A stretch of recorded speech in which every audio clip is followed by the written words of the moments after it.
Shalom, brother. Thank you for putting me down with you on this song right here. Oh yeah. This song is for the children of Israel. Wake up, Jacob. A lot of people need proof, even though he split the Red Sea and we walked through. Came up on the other side, still we didn't follow through. Now we bowing down to false idols like the heathens do. Children, what is wrong with you? All your faith in things you can see and touch. Oppositions of the truth, false doctrines too much. Yes, you've been religified. I don't think you realize all my faith in Yah, those in Yah should never die. This is Brother Gabar, Yeshua, and welcome to the Search Engine International. Is going to be your host, and also Brother Rawchaa and Elder Rawchaa is going to be joining us in shortly. So I'm going to be co-hosting until Brother Rawchaa and Elder Rawchaa comes in. So I'm going to basically, we're going to be basically just having some guests tonight, and also Elder Rawchaa. He's going to be also coming in, talking to the congregation. We're also going to be talking about the Passover who's coming over this year. We're expecting many people to join us in New York. I'm hearing Texas having a major Passover. I'm also hearing also California is having a major Passover this year. So I'm very excited in regards of the Passover this year. We were trying to minimize the states and to kind of have it by region. And so it's working out. So I'm very excited about that. So you're staying tuned. Hold on to, we're going to take another commercial, another break. Once again, you're listening to the Search International Blog Talk Radio, GOCC. I'm your host, Elder Gabar. I'm coming to you live from New York. The time is 6:51 Eastern PM. So we'll be right back. We gave you guys a little intro what is going to come in the future. Let's bring in Brother Rawchaa from the other side of the Atlantic. How we doing, brother? Hey, shalom, hello, how you doing? Good. Just very excited about this weekend, and also very busy about in regard to this weekend. Running around. I gotta go tonight after the show. I gotta go pick up the matzah. With we decided to we going forward. We always I think since 2 years ago we cook our own matzah. It tastes better. It tastes better, and it's more. I think it's more spiritual when we do it ourselves. So I got to pick up the matzah. I got to drop the brother off. I got to then drop over the wine to Brother John in his truck, where he could take it. So I could have more room in my stuff to put the other. So it's going to be a long night. So, but it's all work for the Most High. So how's the Passover coming along in your neck of the woods?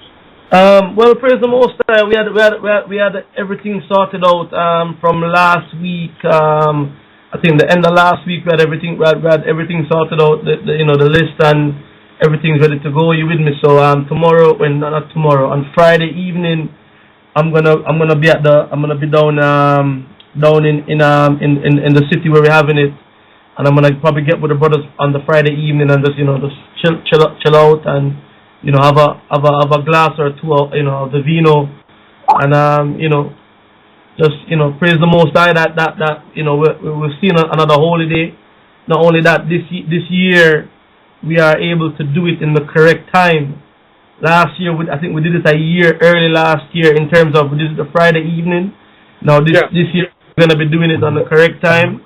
All praises to the Most High. So I'm looking forward to it, man.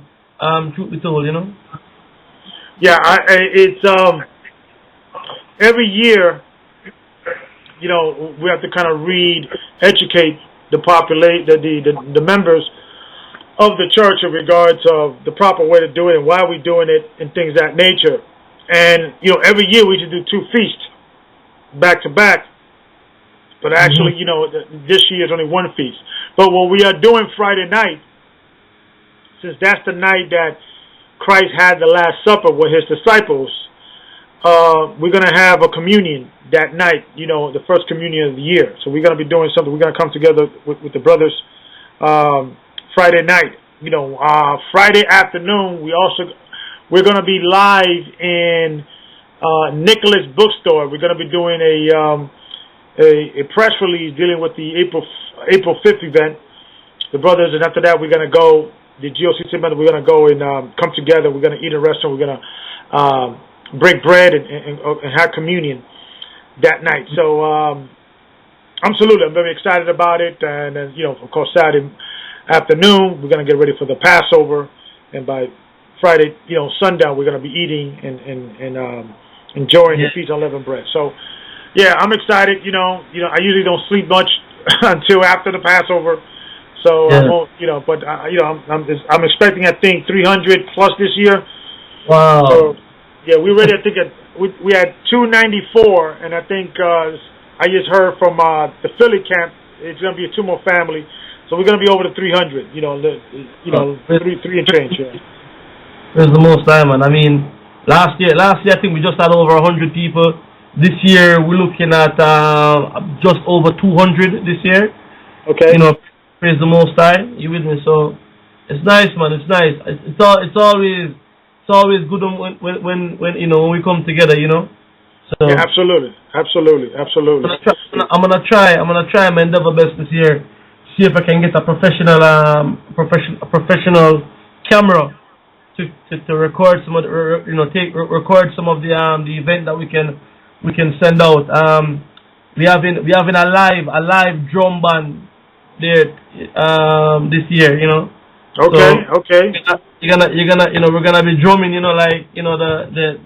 Jamaica. I think Jamaica we call it the Nyabingi drum. Okay. Okay. We're doing it. It's really the Israel drum this year. The Israel chant. Absolutely. So, have a couple of songs. You will hear the chant you'll see the video anyways with the chant. So there are some songs that we're gonna perform, and I think everyone is excited really here for it. You with me? Some of the sisters have. Yeah, it's family coming together. We're putting, there's always drama. Just putting aside your drama for Christ's day. Christ's day that He sacrificed Himself for us. So, and people understanding that spirit, and everybody's concerned about, coming and sharing and meeting and what they're gonna wear and the performances. We're having some performances. We're gonna be, the deacons for the different regions. We're gonna be washing each other's feet at the Passover to kind of, the same way as Christ instructed us to do. With the sisters, they're gonna be bringing some outstanding performances. There was a young sister, Sister Sandra's daughter. Last night we were doing rehearsal, and she wanted to sing, so she said, "Okay, let's see what you got." And I was pleasantly surprised. This is a young sister. She's about 13 years old. Her voice was phenomenal. She has like a Sade voice. It was silky. It was beautiful. I was shocked. I'm still thinking about it.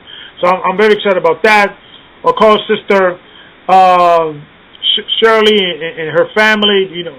Sister Giovanni, Sister Diane, Sister. I'm going to be missing out, Andrew's daughters, also Sister Danielle, all these sisters, man, Katrina, all these sisters, man, they definitely gifted with the work, with the voice, and they were last night. We were re-performance. Also going to be some spoken word, like Brother Kazak. He's going to be some rapping. Maybe Brother Kwam. I think he's coming through as well. Actually, definitely, because he called me today, so he's going to be performing. I think Brother Joshua, he's going to be coming through. He may be performing. So, we're going to be having a great time. And also, as that with that as well, just to remind everybody as well that Trinidad, down there in the Caribbean, doing their first Passover as well. Down there with Brother Yatazakwa down there, who holding down Trinidad well. You with me? And there are people from all over the Caribbean flying in. I think Jamaica, as far north as Jamaica and as far south as Guadeloupe, people flying in as well for there in the Caribbean. You with me? So it's gonna be a blessing on that day. You with me? That so many places on the earth doing the same thing. You with me? Absolutely. I'm very, proud, Brother Elder Rawchaa. He was one of the brothers here in Deacons in New York, and he went to Trinidad because he has family, and also he has some land that he was dealing with over there, him and his wife, and he's been doing the work ever since. Matter of fact, Brother Yatab Ya'ala, the brother who's doing the matzah for us, he's going to be heading over there tomorrow. Right. So I'm very excited about that. So he's going to be joining them. So I'm jealous of the brothers. They're going to be joining the good weather. Over here in Babylon, man, the weather's all over the place. It's like I think also, Brother Divine Prospect, I think he just called in. Brother Divine, if you just press 1, and we'll be able to bring you in the queue, and then we'll be able to see you right on top. Okay, I think I see him there.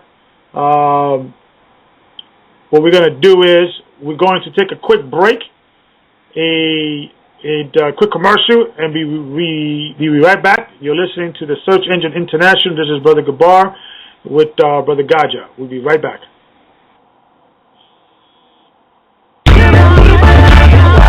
We're bringing the treasures of the earth to the people of the world. Amenez les trésors de la terre au peuple du monde. This is your day to shine, your time to win. So raise your cup. Hii coffee ni nzuri sana, kwa hivyo tunatakikana kukunywa, alafu tunasaidia dunia yote, trayendo los tesoros de la tierra a la gente del mundo. Whether it's latte, mocha, the king of coffee, or our delicious teas, you'll soon see what all the buzz is about in more than 30 countries worldwide. Organo Gold gives you 200 nutrients in every cup. It's silky smooth and delicious, without the jitters. Drink the healthier coffee. Visit our site today at oneincreasecoffee.organogold.com. That's the number 1, increasecoffee.organogold.com. Kwam Yasharala. Okay, we are back. Okay, so without further ado, let's bring in Brother Divine in the queue here. Brother Divine, can you hear me? Yes, sir. Shalom. Shalom, brother. How we doing? I'm doing all right. No complaints. Thank you for inviting me, Elder. No, thank you, brother. Thank you. I wanted to, bring on. I know we're coming together for the April 5th event, and I know you're also doing an event on April 4th in the Nicholas Bookstore. So I know we're going to touch on that and things of that nature. For those that may not know you or are familiar with your work, can you, I guess, for the audience, can you, introduce yourself and what you've been, what industry what the organization and who are you? I guess for those that don't know, who's the Sure, no problem. First, I want to give all praises to the Most High for allowing us to be on this line tonight. I want to give thanks to Elder Rawchaa and GOCC for inviting me on their radio show on today. And I just want to say that I'm elated to be here on the line tonight and to participate and also contribute what I can for the edification of the listeners and for us also, those who are part of the panel. My name is Divine Prospect. That's the alias that I go by when I interface mostly with the Black conscious community. My Hebrew name is Safaya ben Yishmael or Safaya ben Yehuda, and that's my Hebrew name. I've been in the truth for about going on 3 years. I've been in the truth. Started an organization called Kingdom Harbinger Ministries, and pretty much my organization deals with finding a practical way of taking the deep precepts that's in the scriptural text and being able to turn it into a useful format to repair the social ills of our people and our community today. So I've been doing this for about 3 years in this particular community. I branched out more so in early 2014 on the forefront of the Hebrew Israelite community and also dealing with the Black conscious community. I strive to be a staple in the Black conscious community so that way the Most High can have one of his people in that arena, so that way, we can win some. We never win everybody, but we can win some. So, as far as educational purposes of what we do for our organization is when we teach, we pretty much give people a concrete means of conveying their faith. We have a concrete faith series that airs every other Monday at 9 p.m. And all that information is there on my YouTube channel as well as my Facebook page, and you can get that information. And pretty much what we do is that we give the community the archaeological, anthropological, the linguistics, paleography, hermeneutics, apologetics. We give them as many sciences as we can to validate the claims in the scripture so they can have more confidence when sharing their faith with those who don't believe. So pretty much we're just trying to add that additional element on top of teaching precept upon precept in the scriptures, but we like to also give that practical, concrete element to the community. We also offer services such as debt consolidation and liquidation. We also offer naturopathic health remedies for those with particular ailments. We also assist with acquirement of low-cost homes in the community as well. And we also help jumpstart people in regards to their business, small businesses, get them off the ground. And we believe that these 4 major points are crucial in getting the Hebrew Israelite community and the black community in general onto a platform of leverage so that way we can compete with our oppressor and we can have some quality of life. The Bible says in the book of Jeremiah that when we are in our captivity, we are to marry, we are to build homes, we are to plant vineyards, we are to pray for the city that we dwell in so that way prosperity can come upon it and then fall upon us. So what we're trying to do is understand that we are under the curses of Deuteronomy chapter 28. We're trying to strive to be in alignment with the Torah and the statute, laws, and commandments so that way we can reap some of the blessings so we can have a degree of quality of life until the Mashiach comes on the scene. So, that's pretty much just a basic overall, background in regards to me. Anybody that has any additional questions, anything like that, I'll be free to take them. But if you want to know more about the organization, we'll also have individuals there at the event on April 5th to be able to, pretty much provide more in-depth analysis on who we are, what we stand for, and what we are looking to contribute to the Hebrew Israelite community at the lecture event that we're having. Well, absolutely. I just want to say, I know the first time I think I saw you, you was doing a lecture either in, I think Sani's, either Sanetta or Brother Nasi's church. And then, I said this, I was like, okay, who is this young kid coming, this new jack coming in? But when I saw the presentation, brother, you blew me away, and clearly, the name Divine Prospect does, do you justice. I mean, you are extremely intelligent. You represent the Hebrew community well, which I like. And, that's something that I'm always champion for us to represent the movement in a way that can be respected. So we in the short time of knowing you, I have grown an immense respect for you. So also, I think we have Elder Rawchaa on the line, and also Brother Gaja. Elder Rawchaa, can you hear me? Shalom. Shalom, Elder. How we doing? I'm doing well. Yourself? Pretty good. And Brother Gaja, can you hear me? Yes, Elder. Shalom. How you doing? Okay, great. So, and for those that were asking me where I got the pattern of evidence, the documentary, who introduced me to that particular documentary actually was Divine Prospect. So I guess we could touch a little bit on that. I know Elder Rawchaa, I don't know if you have any particular questions in regards of that particular documentary per se, or just anything in general. Which documentary? The pattern of evidence. Oh yeah. Hey, I tell you what, the Most High really had a spirit on that particular person to go through and compile that information and bring forth and actually bring some resolve to the timelines.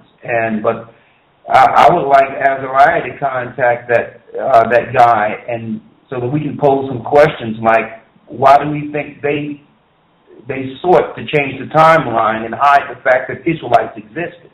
Mm-hmm. So it wasn't about hiding the timeline itself, but more so hiding us.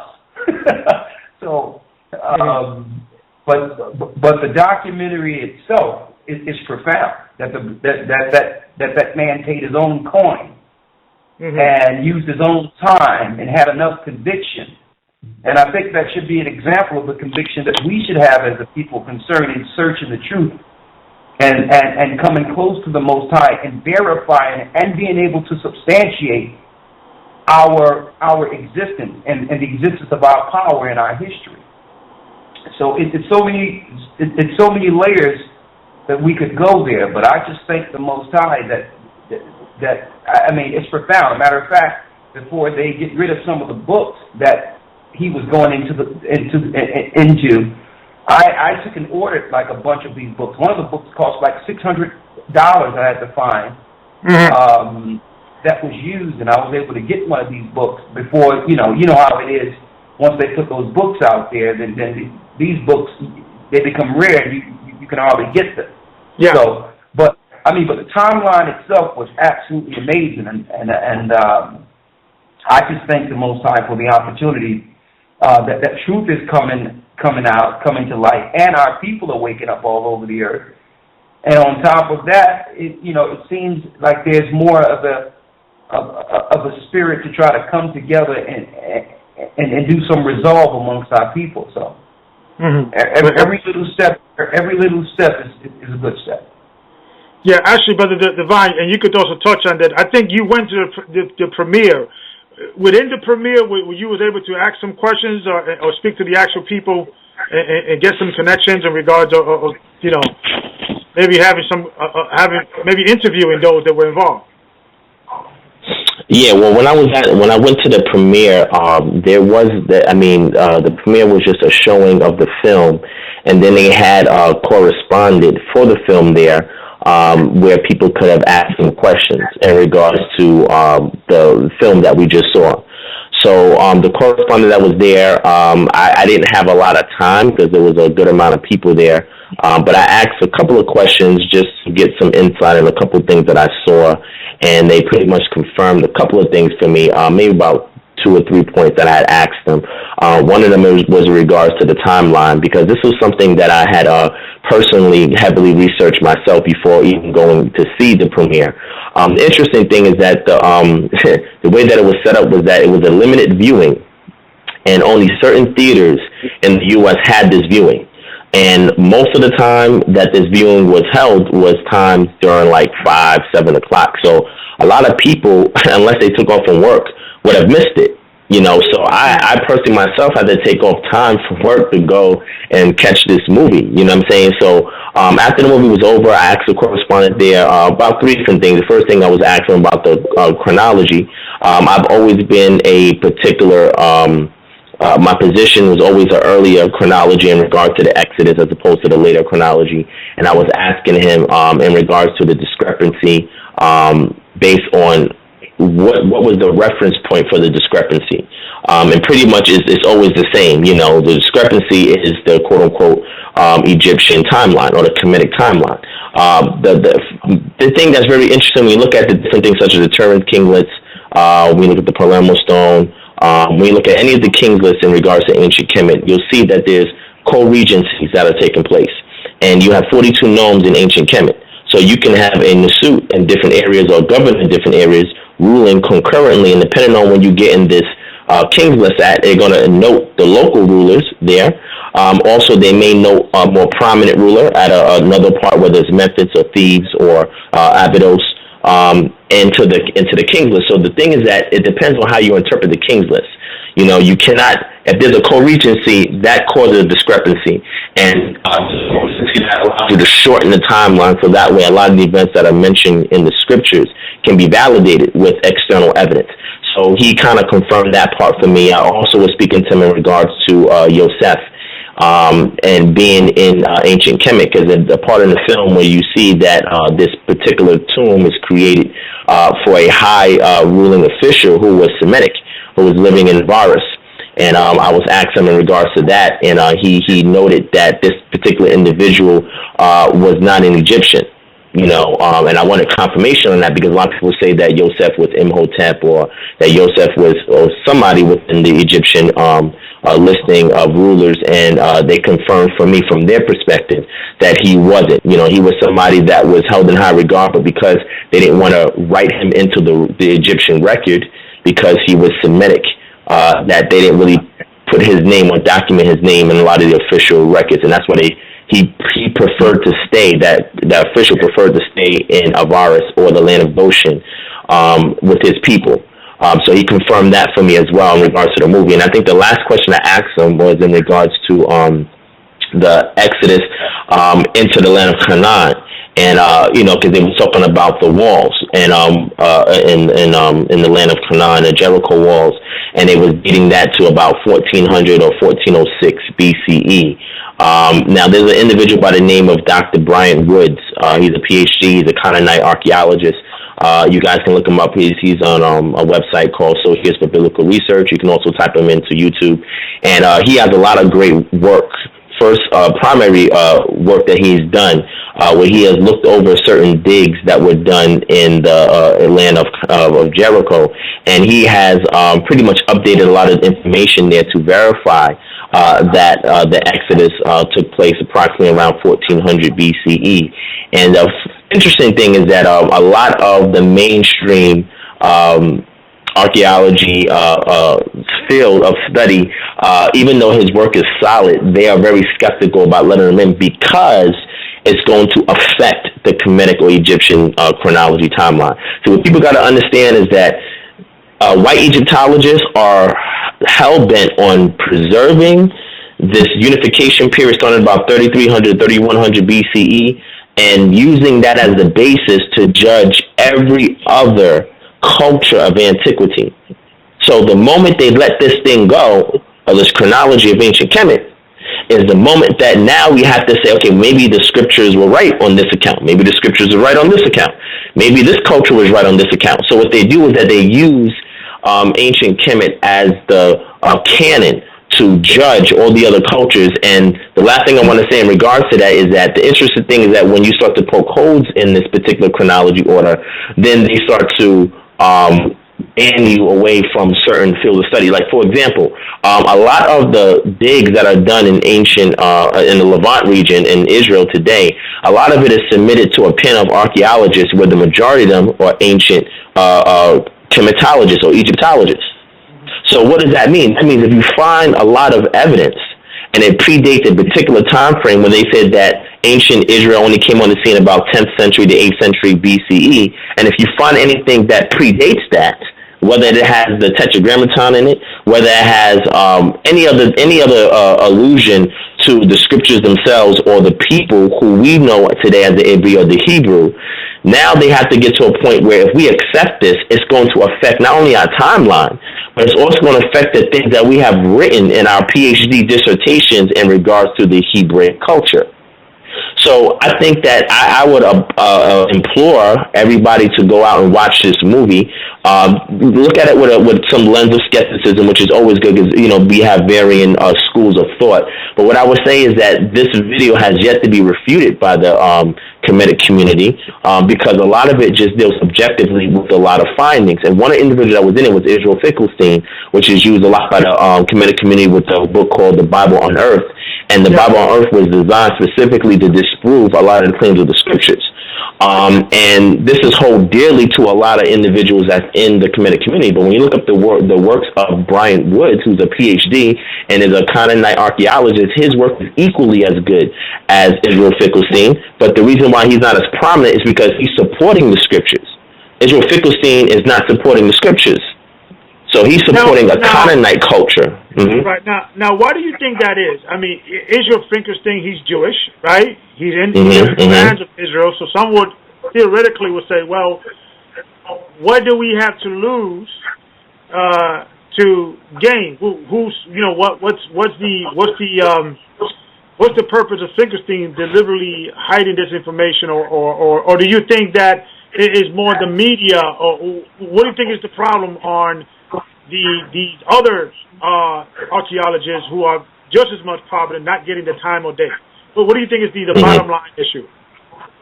Well, from my particular perspective, and I don't speak 100% definitively on anything unless I can provide some evidence for it, but from my particular perspective, Israel Finkelstein, if you watch the movie or the documentary Patterns of Evidence, he's there, and he tells you that he's Jewish, but he said the reason why he's Jewish is because it's a family tradition.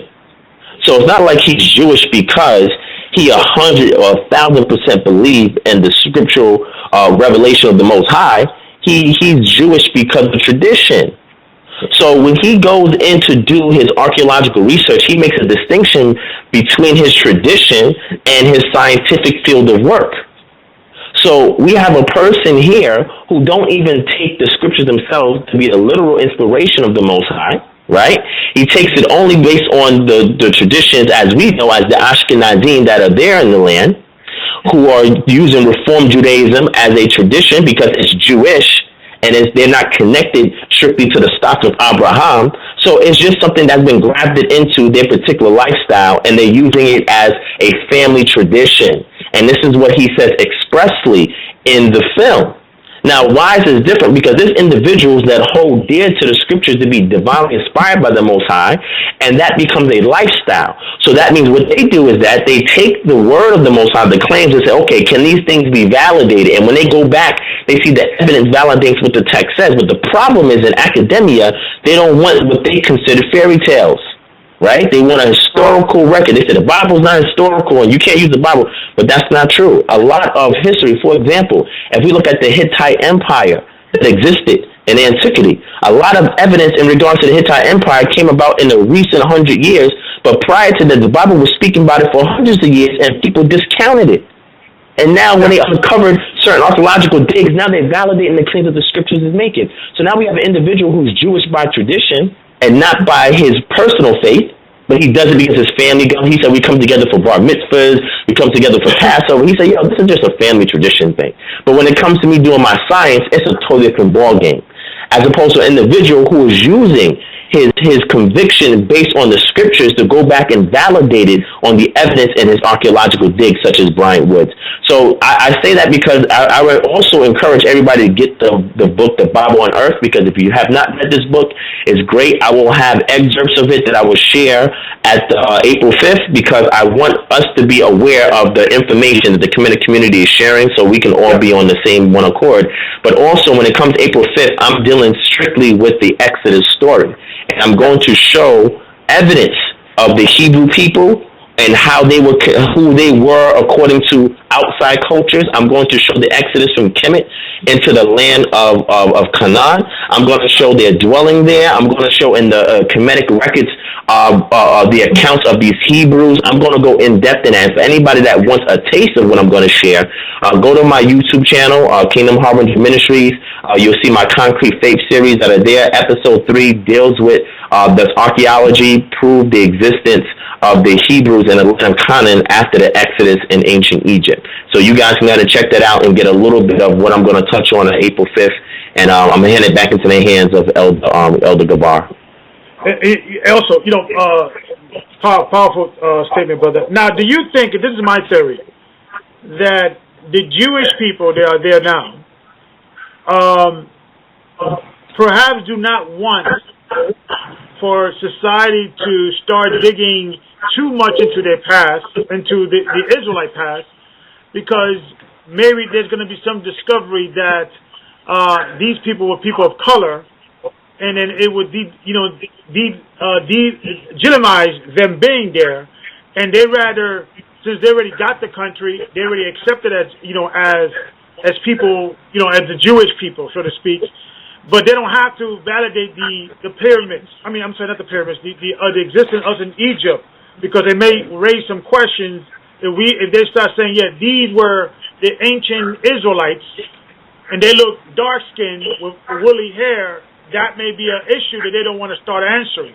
Do you think maybe that's probably the issue, that they already got the country, they already got the notoriety of being the Israelites, and so therefore they don't need to prove they're being in Egypt, because that might open the door, the Pandora box. It's like, wait a minute, those people look like, Leroy from down the block, or Tyrone. They don't look. Do you think maybe that could be the factor? Yeah, and I think that's a good question. To answer that question, I would say that they're weaving a very tight web. And this web is a web of deception, and they're trying to do it based on an abstract premise. Okay, so they're using elements of the text and the scriptures to create a system where they can they can throw this deception onto the world. And they don't really want evidence to invalidate a lot of this deception that's going on, this web that they have, this matrix that they have us developing in. And I say that because when you look at a lot of these Jewish archaeologists, they always make a distinction between science and their personal beliefs or their traditions. So science is never there to validate the scriptures. Science is a separate study for them. You know what I'm saying? And they discount it from their tradition. But what they're trying to do is use their tradition in a way because they want the world to accept them as the authority on a particular matter, sans the evidence. Let me give you an example, right? If you're talking about anthropology and look at a lot of facial reconstruction that was done with a lot of the skulls there in the Levant region, specifically in the town of Lachish, right? In Lachish, we have skulls that were discovered there. And the skulls that were discovered there, they were given to a couple of anthropologists to reconstruct the faces. I have an article here. It's called The Facial Image of Biblical Jews from Israel. You can look for it on PubMed. And when you type it in, it's by Kobylensky, by Lawya and Arensberg B. The abstract goes into a couple of skulls that they have found in different areas of the Levant region. The Lachish study, you can just type that in and look that up at the facial reconstruction there. You had a third party who reconstructed the faces and so that they had Africoid features of the indigenous people from about 300 at the time of the Grecian period to about the time right before the 70 AD, before the siege on Jerusalem. And their studies concluded, now mind you, this is not something that's taken front page news. There's a reason for that. So what you're saying, Elder Gabar, is on point. It's not taking front page news because it would discount the people that are there in the land that are trying to claim heritage through identity theft. But if you look at this particular article that I'm speaking about, it says here towards the end, it says, based on its spatial reconstruction, the male skull may belong to the large Mediterranean group that inhabited this area from historic to modern times. And when they say the Mediterranean, we know that the Levant region is right along the Mediterranean. Even when we were in ancient Kemet or Egypt, that also was along the Mediterranean, and the land of Goshen or Avaris is near the Mediterranean, also near the Nile Delta. So we're saying that the facial reconstruction individuals who were native to the Mediterranean region. We know those who were in Europe were far in the land, so they would not have these Mediterranean features. But what's more interesting is that they had a male and female skull. Now we look at the female skull. It says the female skull also exhibits all the Mediterranean features, but in addition, it said it had some equatorial or African mixture manifested by the shape of the reconstructed nose and facial prognatism. Now, why is this important? This information is not making front page news, but this is anthropology that is giving us the evidence that we need to prove that the individuals that were living in that region at the time, prior to us being disbanded in 70 AD and then later on in 132, 135 AD during the Bar Kokhba revolt, they were people of color, and they had features that were similar to Africans, like blacks or Negroes and Latinos would have here in America. Yeah. So all of this information is not making front page news in the Haaretz article that a lot of people like to use, which is a Jewish article that does not validate any of the claims or beliefs that we have as a Black Hebrew Israelite community here in America. It's not making front page because, like you said, Elder Gabar, it would deal a huge blow to the people that are living there. And my thing is, when I talk to these Jews, I try not to use belief system. I try to use evidence. And when I show them all of these articles, I say, can you please find a way to refute this evidence? And they cannot do it. They can't touch it. So that gives us more confidence in conveying that we are the true children of Israel, because the people who were there indigenously at the time look just like the African American Latino in America today. Absolutely. And I think that's the reason why I think the mainstream population and or the mainstream academia will use these Jewish archaeologists, and I think specifically dealing with Egypt. They would deal with any time after that. The time after the exile, after Babylon. They would deal with there was a Jewish community then, or even touch a little bit in the time of Solomon or King David, things of that nature, because there have not been any particular archaeology, the finding of specifically dealing with that kingdom in the event or in the volume of ancient Egypt. Now, in ancient Egypt, we were in ancient Egypt for a long time. Some people argue 400 years. Other people say, 200 years. We're leaning towards the 200 years, and we're going to bring that out, that information, why the 200 years more valid number. However, I think if we start looking at these scholars and showing that they were Asiatics and they had Hebrew names and they had scholars more associated with Africans, that I think is going to be a blow to the Jewish population, that they won't be able to come back from that. So I think they don't touch Egypt because I think for that reason, because they our images there, many of those pharaohs and those people that were viziers within the Egyptian pantheon were actually Hebrews, and I think if they start identifying these these Kemetic Hebrews as being Hebrews, I think that's going to be a blow to their movement. So I'm very excited about April 5th. There's going to be a lot of information.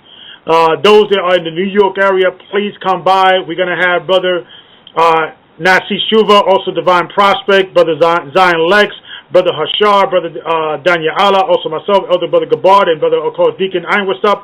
We're also going to have special guests, Omo Shango, who is going to validate a lot of the information we're bringing out that in regards of we were in Egypt and things of that nature. We're also going to have a journalist by the name of Sister Agnes Dominici. I'm pronouncing that name wrong. She's a journalist and been in Africa, that she's going to be sharing her experience in Africa, that the Hebrew traditions and Hebrew culture is very prominent in Africa, and there's many African tribes that are identifying with the Bible, and she's going to be bringing some other powerful things. So, please come by the National Black Theater, April 5th. You can get your tickets at the Nicholas Bookstore, which is, there's two locations, two box offices you can get your tickets. Is 570 Fulton Street, Brooklyn, New York, and also East 125th Street, 5 East 125th Street. 5th, that's the building number, East 125th Street. It's Nicholas Harlem and Nicholas Brooklyn. Is a bookstore that's been there for many, it's a long tradition of dealing with black books and black culture. I want to give, also a shout out to Brother Joel, who's the manager and owner of the store, or one of the owners there. So I'm very excited. There's going to be a lot of powerful information that's going to be bringing, if you're a Hebrew, you want to be there. Also, Brother Divine, I know April 4th, you're going to have, it's going to be a busy weekend for you. April 4th, you're going to be in the Nicholas Bookstore. I know it was Zion Lex, and he's going to be doing a book signing, the book that he wrote, but you're going to be dealing with were the ancient Kemetic atheists. So can you touch on that?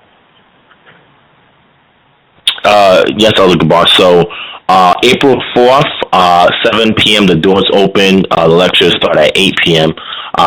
Zion Lex is going to be doing a presentation in regards to his book and giving some more in-depth information on what led him to the conclusions that's actually in the book that he authored.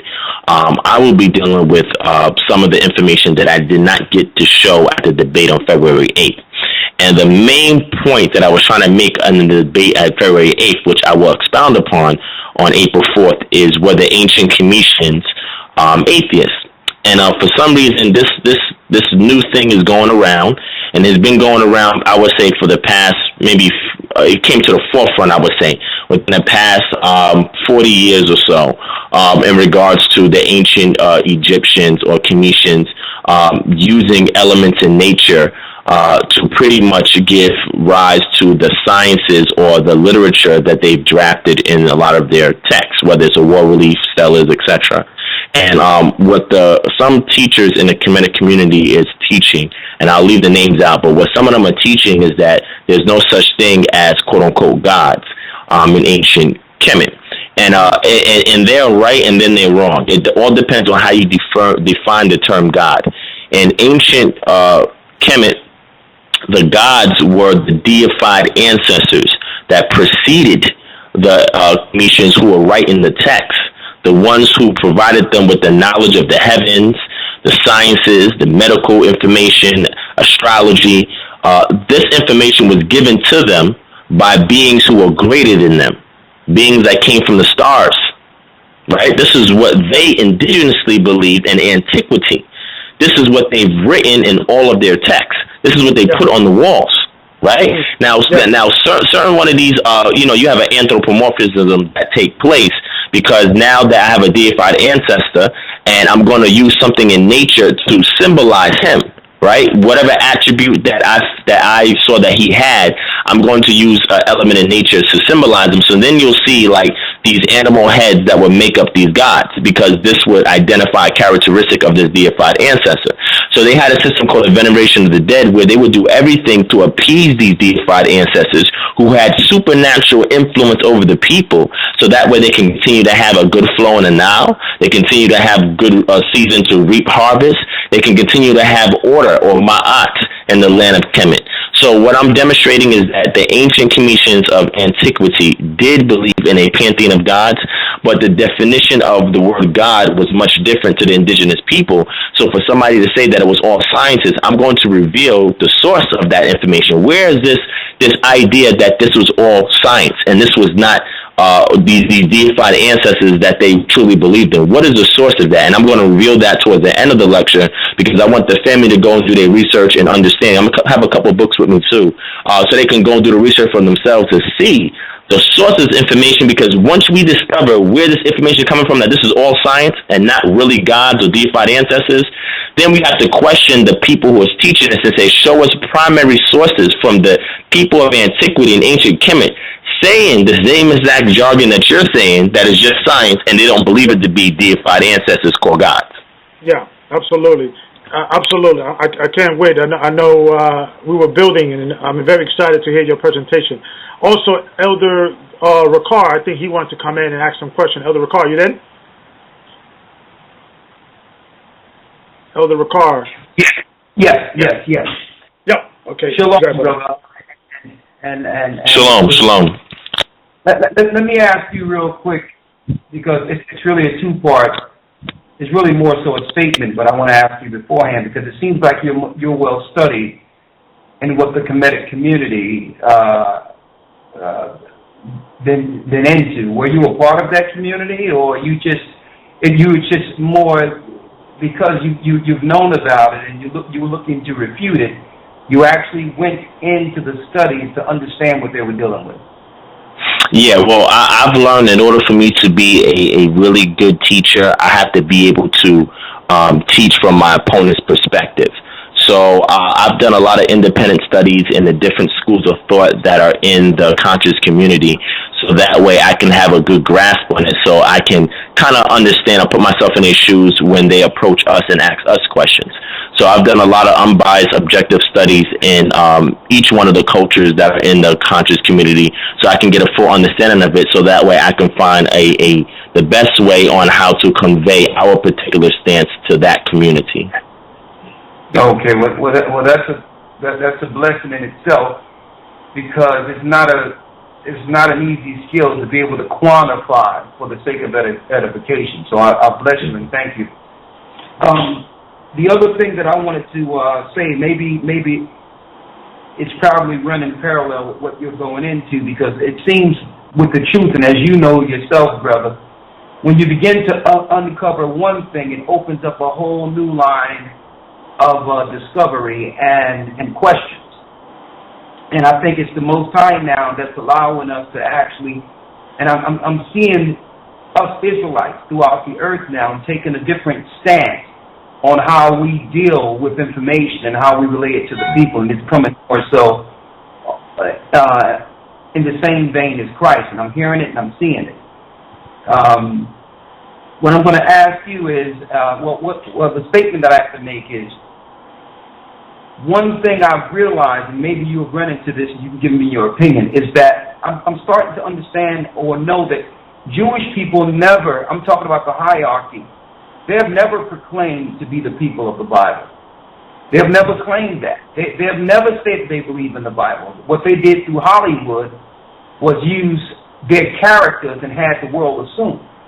But when you push them in a corner and talk to them one-on-one, usually they'll tell you, no, we don't believe in the Bible. We come from a whole other train of thought. So it was more so that they tricked us into believing they were the people. But usually when you speak to them, they all come from a traditional standpoint and understand that they're not the people physically. And speaking of rabbis and traveling and speaking to people worldwide, the Jewish community, I tend to realize that only those that are under them, the people that are not well learned, believe what they see on TV and believe that they're the actual people. But the hierarchy, I'll tell you in a minute, they don't believe in the Bible, or they translate or they teach or understand the Bible through the Talmud or other writings. I'm saying that to say this because we know now. Because they're coming straight out. We've seen the president of Iran come straight out on record. I mean, the president of Israel come on record in that documentary. Netanyahu coming on record, and they can't take these words back. That they don't really believe in the Bible account of how things happen. They just use the ignorance of the people concerning the Bible and people that believe in the Bible as a political campaign to help them get Israel. But really, you understand, they don't believe in the Bible. So because we understand this, now I have to turn it back to the Hebrew community. Because through this, I have went into studies and started saying, well, okay, let me look into what the Jewish people really believe and what do they study. And because you seem like you are a very particular I would say a very particular study, like you study in a focused manner. Maybe you would like to go there too. But what I began to do was go into what the Jewish people believe in their culture and their rituals, and I come to find out that they didn't just deceive the Christian community. You understand? They didn't deceive the Christian community. You understand? They've also deceived the Hebrew community. And when I say it's layers, now that these guys have been just causing confusion and mess and ambiguity from one place to the next in layers, knowing that it was all intended to deceive the Hebrews who would wake up in the end time. So it's good that we done dealt with this layer when it comes to the Kemetic community, which is it's kind of easy to some degree to deal with them because they're coming from strictly emotion and their hatred of the Bible and just this blackness. It's almost easy to deal with them. But I find it more difficult to separate our people from the Jewish deception once we learn the and I'm just going to come straight out with it because next week we're going to be talking about Jewish people in the Bible.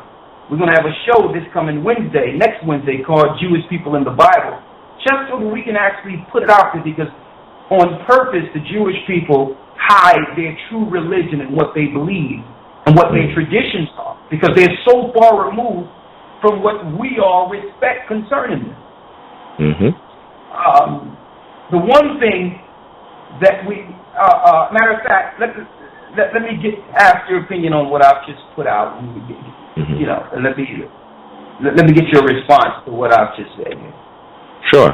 Well, what I would say to that, Elder Rawchaa, is that you pretty much hit the nail on the head, and this is what I've encountered in even dealing with those of the quote unquote Jewish faith. You have to really study those who are the rabbis who are doing a lot of the writings for the community. And when you interface with them and you speak to them behind closed doors, they will reveal to you that this system that they're utilizing, right, is just that. It's a system.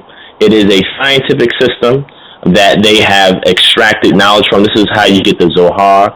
This is how you get the Kabbalah. This is later on, then you get Reform Judaism.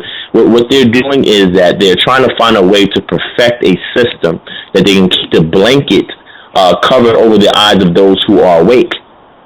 And because they have created the system and perfected it over time, they've done it through trial and error. And if you look through the history of these people, you'll see in certain regions it worked, certain regions it didn't.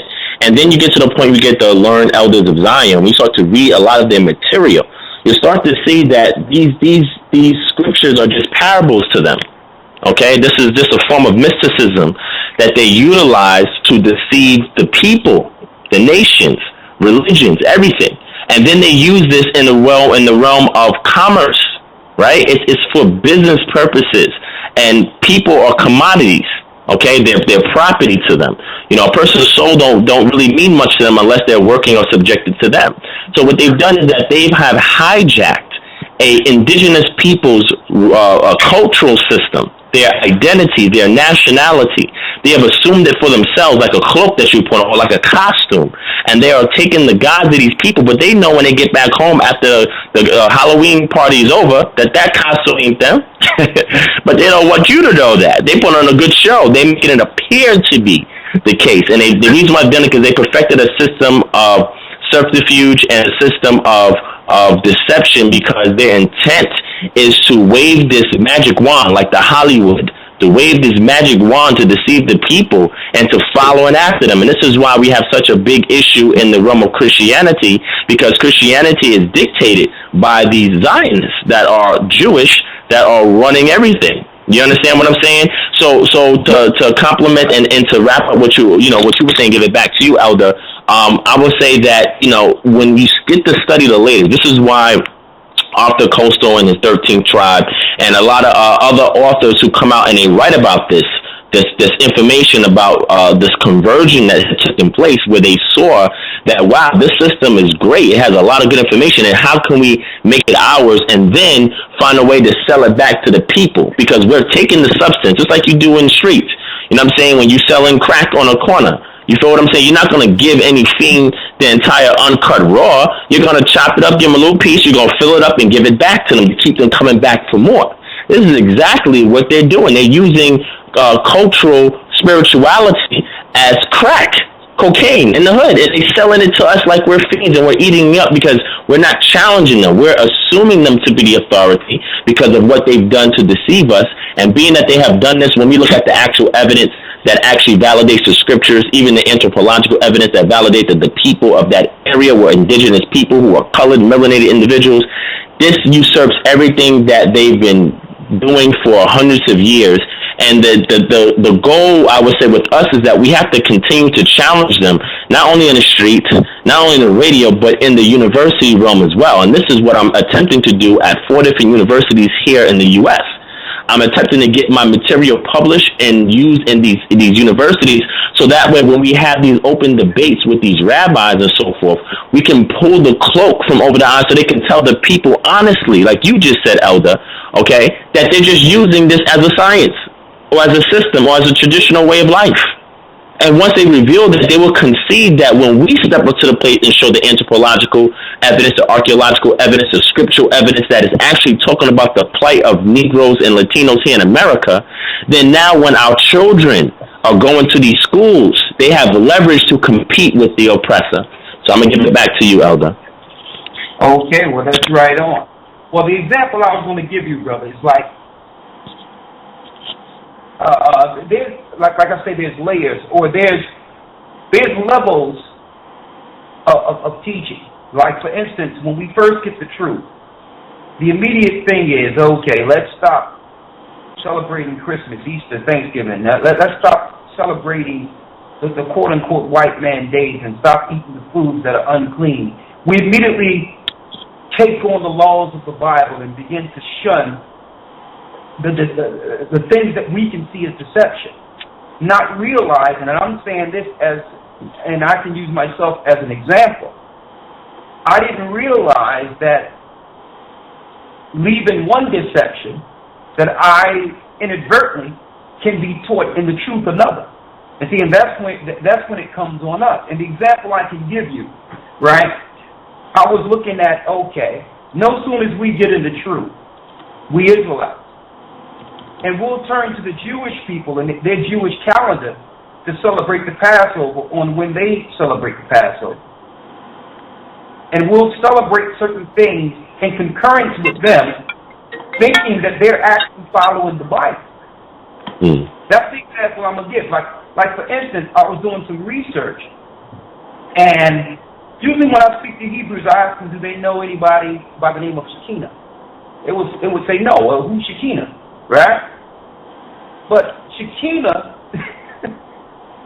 is the female moon deity from Babylon that the Jewish people use to set up their calendar, that they count the moons to deal with their Passover on, knowing that they don't believe in Christ.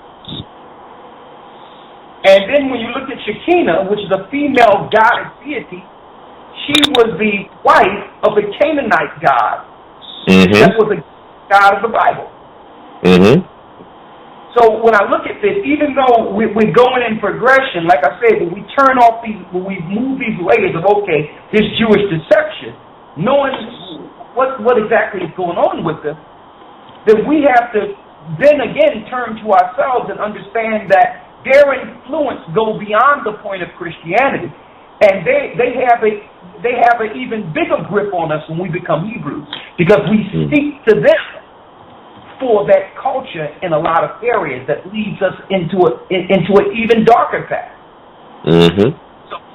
So I'm just putting that out there because I'll be going into that this coming Wednesday, brother, and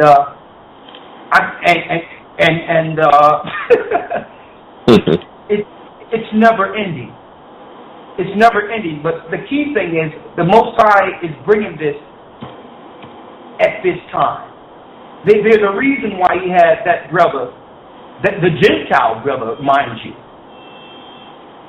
go and unearth all this information at this time to resolve, because we've been working on our timeline here for a good minute and realized that it was only a 210-year period that we were really under oppression during our time there. And then this documentary comes out and it resolves everything because he did the legwork we didn't have to, and and put the resources out there that we can actually cleave to actually defend our stance as God's people and have the scientific proof based on their science, based on what they have unearthed. So I'm really feeling that part of it. So it's time for it, or the Most High wouldn't allow this guy to just reveal it to us. Some people will look at this, even Hebrews and even our people, and don't understand what type of jewels was dropped in this particular documentary, but it's groundbreaking. That's number one. Number two, he's doing it. The Most High is doing it for a purpose. You understand? But then it's up to us as a people to look inward and realize that these people, and I'm saying mainly the Jewish community, and everything you said is right on and what we've been talking about for years, that their deception goes beyond the lines that we might even imagine. Even when it comes to our practices.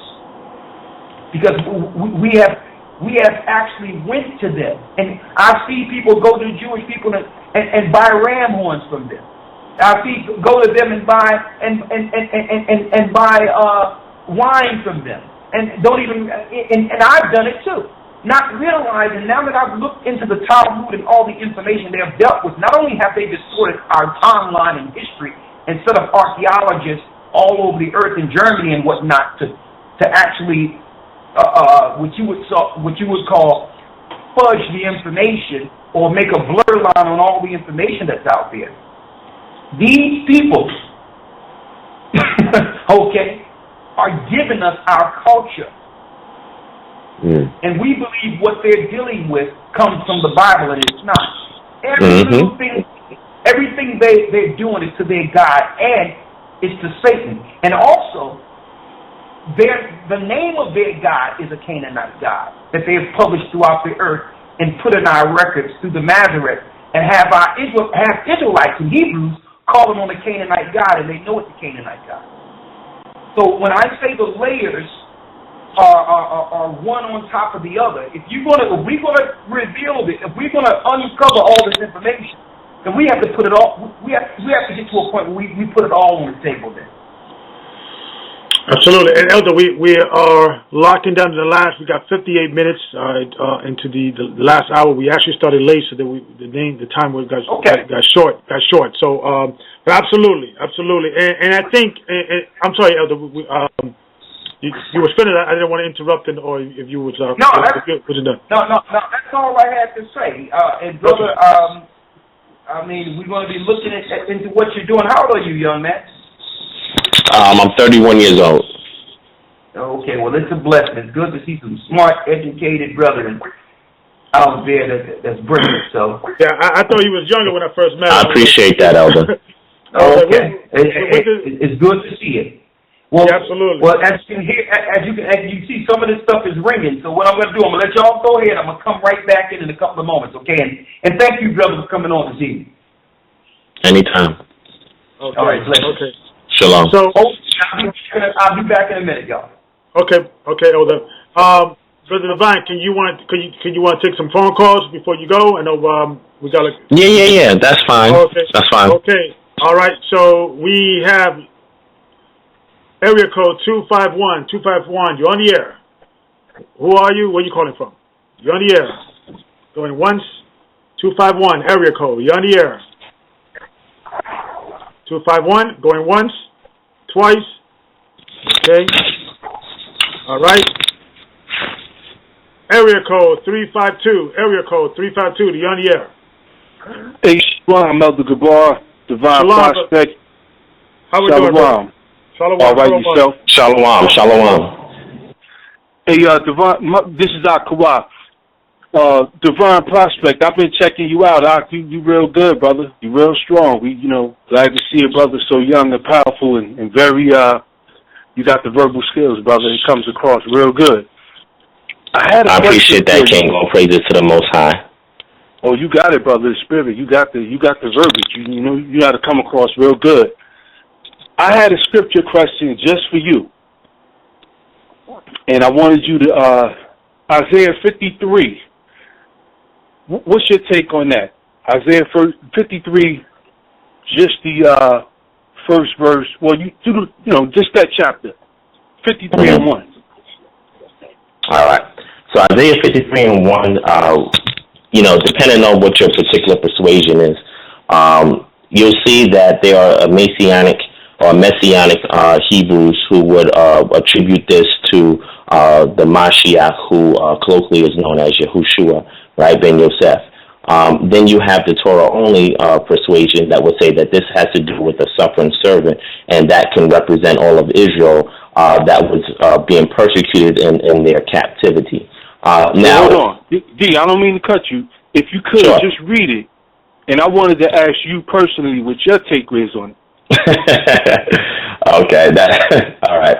So you want me to read the entire chapter? Well, we better won't have time to the entire chapter, but I guess you can get a quick overview, Divine, on your. I know there's two.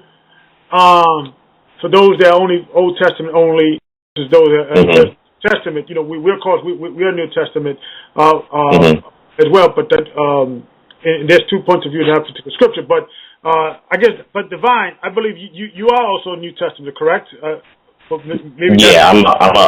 a Messianic. Right. So you believe? So did you believe in particular that this was referring to Christ, or this is a misunderstanding from your perspective? Yeah. No problem. See, what I like to do is maybe just me because of how I teach. I like to teach objectively first, so people can see that I'm not being unbiased with my own personal conviction. So that way they understand fully that I know the different, points of view in regards to the text, and then I'll explain to them why I take a particular position. So that's why I was just explaining for the brother. I know he probably want me to read it to elaborate on, but we probably don't have the time for that. Yeah. But what I will say is that, because I have a messianic persuasion, I would attribute a lot of this to the Mashiach in regards to him being offered up and being that suffering servant. But I will also say that it's an ambiguous text because it also relates also to the house of Israel and the sufferings that they went through. Because in the Torah-only mindset, they believe that you would have two types of messiahs that came on the scene. One would be a ruler, a king. The other one would be a suffering servant, right? The suffering servant can either be a literal servant, or it could just mean the entire house of Israel as they went through their suffering in captivity.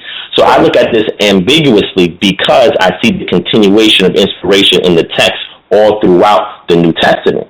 So this is why it can be applied also at one point in time to what the people were dealing with as fulfillment for them then, and also relate also to the sufferings of the Mashiach as being fulfilled in the New Testament. So I see it from both perspectives, but my persuasion, my conviction more so is that this has been fully fulfilled through the life of the Mashiach when you understand his purpose here on the earth. So I hope that answers your brother a bridge. That's the bridge version. My brother, you can always inbox me on Facebook, and we can always get into a dialogue further with that, but I just don't want to take up the elder's time. But if you want to go more in dialogue with that, I have no problem with that, and definitely feel free to hit me up on Facebook. Okay. Thank you, brother. Great question. Let's go further down. Let me see. I didn't want to skip over anybody. So if you please dial 1 if you was able to get a question in. Okay, 352. You're on the air. 352. You're on the air. Hello, 352. I just hit one. Try to. Oh, sorry. Excuse me. All right. Let's try 502. 502. You're on the air. Hello. Hello. Hi, sister. How are we doing? Hello, shalom, elders, brothers. Shalom. Wow, I got through. Okay. Okay. I am doing okay. Where are you calling from, sister? I am calling from Louisville, Kentucky. Okay, amen. Comment or question? Okay, question. I have a question. Actually, I have like a couple of questions. It has nothing to do with what you all have been discussing. Mm-hmm. One of the questions is there besides on the website where they have recipes, is there, does any of the sisters or does the GOCC plan on assembling a cookbook? Yes, on our website we do have some recipes in our website, the gatheringofchrist.org, gatheringofchrist.org, and also every Monday night there is Restoring the Daughters of Zion on Blog Talk Radio, the same number that you call. This is there. Also share recipes and cook information. Okay? Okay.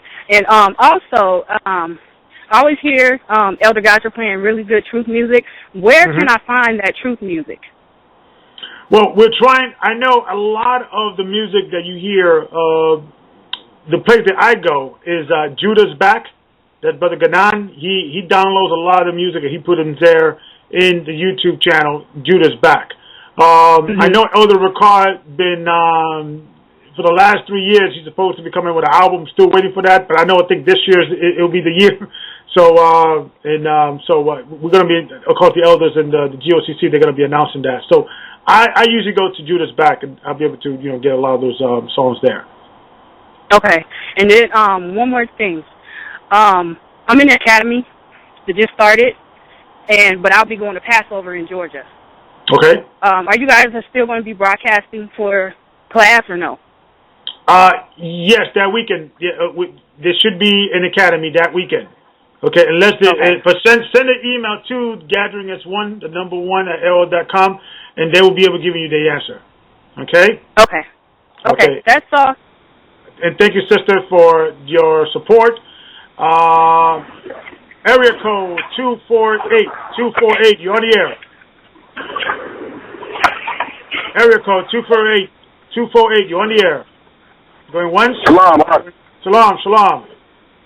Shalom, Elder. How you doing over there? Pretty good. You live. You got a comment or question? All right. Hey, this is Brother Kamal from Michigan, man. I was just calling to address the guest and thank him for coming on and things of that nature. And I just wanted to see what would be his strategy for getting past this monolithic media and social engagement that's going on. I know that the Most High has been using this beast devices against it. But what is your strategy for getting this word out? Because I know that Jewish powers are not to act to let this type of information go out, especially in their media and things of that nature? I know we have social media outlets and things of that nature, but what would be the best avenue for you? Okay. Thank you, brother, for the question. Is that question yeah. to me? Is that to me, brother? Yeah, that was to you, yes. Oh, okay. Well, first I want to thank the brother for calling in. Shalom to you, brother. I appreciate the compliments. I'm very humbled by it. And to answer your question, I mean, there's several ways. You know what I'm saying? I would say that social media is the front line, but we have to have an underground media as well. Now, if anybody's familiar with computers, you know that you can create your own network-attached storage. If you have your own network-attached storage, you can house a lot of footage on their videos, music, files, and so forth. You can encrypt the information coming in and out, and then you can give the encryption code to a person on the receiving end, and they can receive this information. So we can create an underground network of network-attached storage that is only wired to that particular IP address, which you can actually disguise.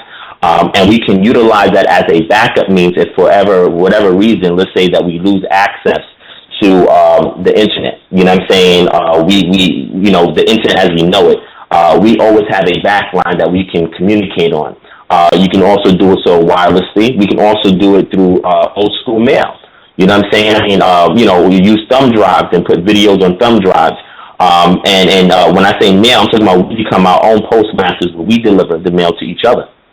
So we find a way, like they did back in antiquity, to get messages and information from one party to another. We can also do so with thumb drives. We can put videos and files on thumb drives, and we can use that to share with other people as well. So there's various means that if we actually crack down that we can do. Me personally, I believe that the time is going to come where we're not going to be able to have access to this information. So we should always have a contingency plan so that way we continue to get the word of the Most High out into the arrival of the Mashiach. So I think this is very, very important question that the brother asked, because a lot of us are not preparing for the end times. A lot of us think that we're comfortable now, and then this level of comfortability is going to be extended for a great long time, but it's actually not. We're going through the birthing pains right now. So we should always have a contingency plan to continue to get the word out. And there's various other means which you can do so. And I'm glad the brother asked that, because I'm going to do a vlog on that when I come back from New York, and I'm actually going to touch on that to show us how we can create an underground system to continue to get the word of Most High out, even while we're being persecuted and while the typical social media that we use today are unavailable to us. Okay, thank you, brother, for the question and for the support. Okay, area code 864, you're on the air. Area code 864, you're on the air. Going once, going twice, okay, so, okay, area code 203, you're on the air. Shalom, brothers. Shalom, brother. Shalom. Where are you calling from, brother? I'm calling from Connecticut. Okay, amen. Comment or question? Got a comment. I'm thankful that the Most High, blessing you with the knowledge to do the things that you're doing. Ever since I came into the truth, it's just been a learning process. But I thank the Most High for you guys. Well, thank you, brother, for support. Thank you. You're the reason why. Yeah, definitely. You're the reason why we do this, and we're trying to bring Israel together.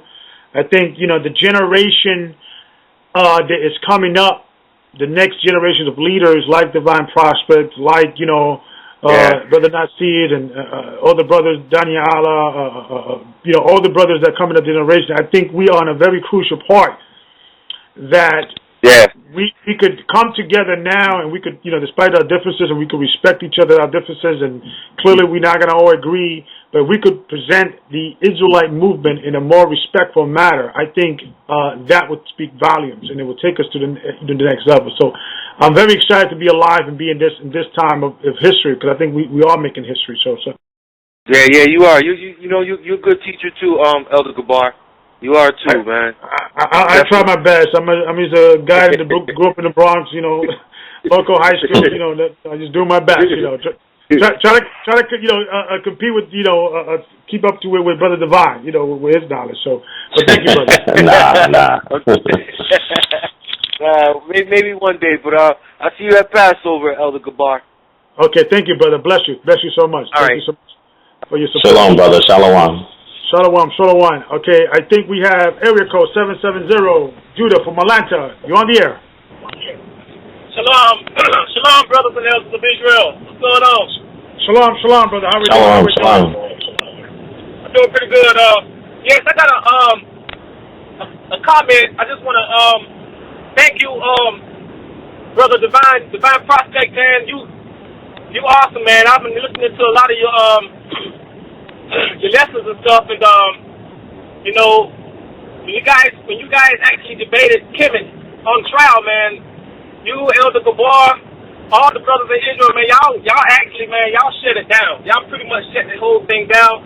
My wife, she was real big on the whole Christian thing, but now since I've been, teaching her the whole thing about Israel and who we are concerning the scriptures and stuff, I was letting her know about who you guys were. She's on it 100%. And so, what I was trying to do lately, Elder Gabar, I've been trying to, be a part of the church here in Atlanta, and I wasn't able to actually get in touch with nobody. So, we just want to. I got your number down, and I'm gonna call you after the show and link you up with the deacons in that area, so you can maybe join us at the Passover. And this weekend. So, absolutely. I got your number, and I'm going to be calling you. Most definitely. One more thing.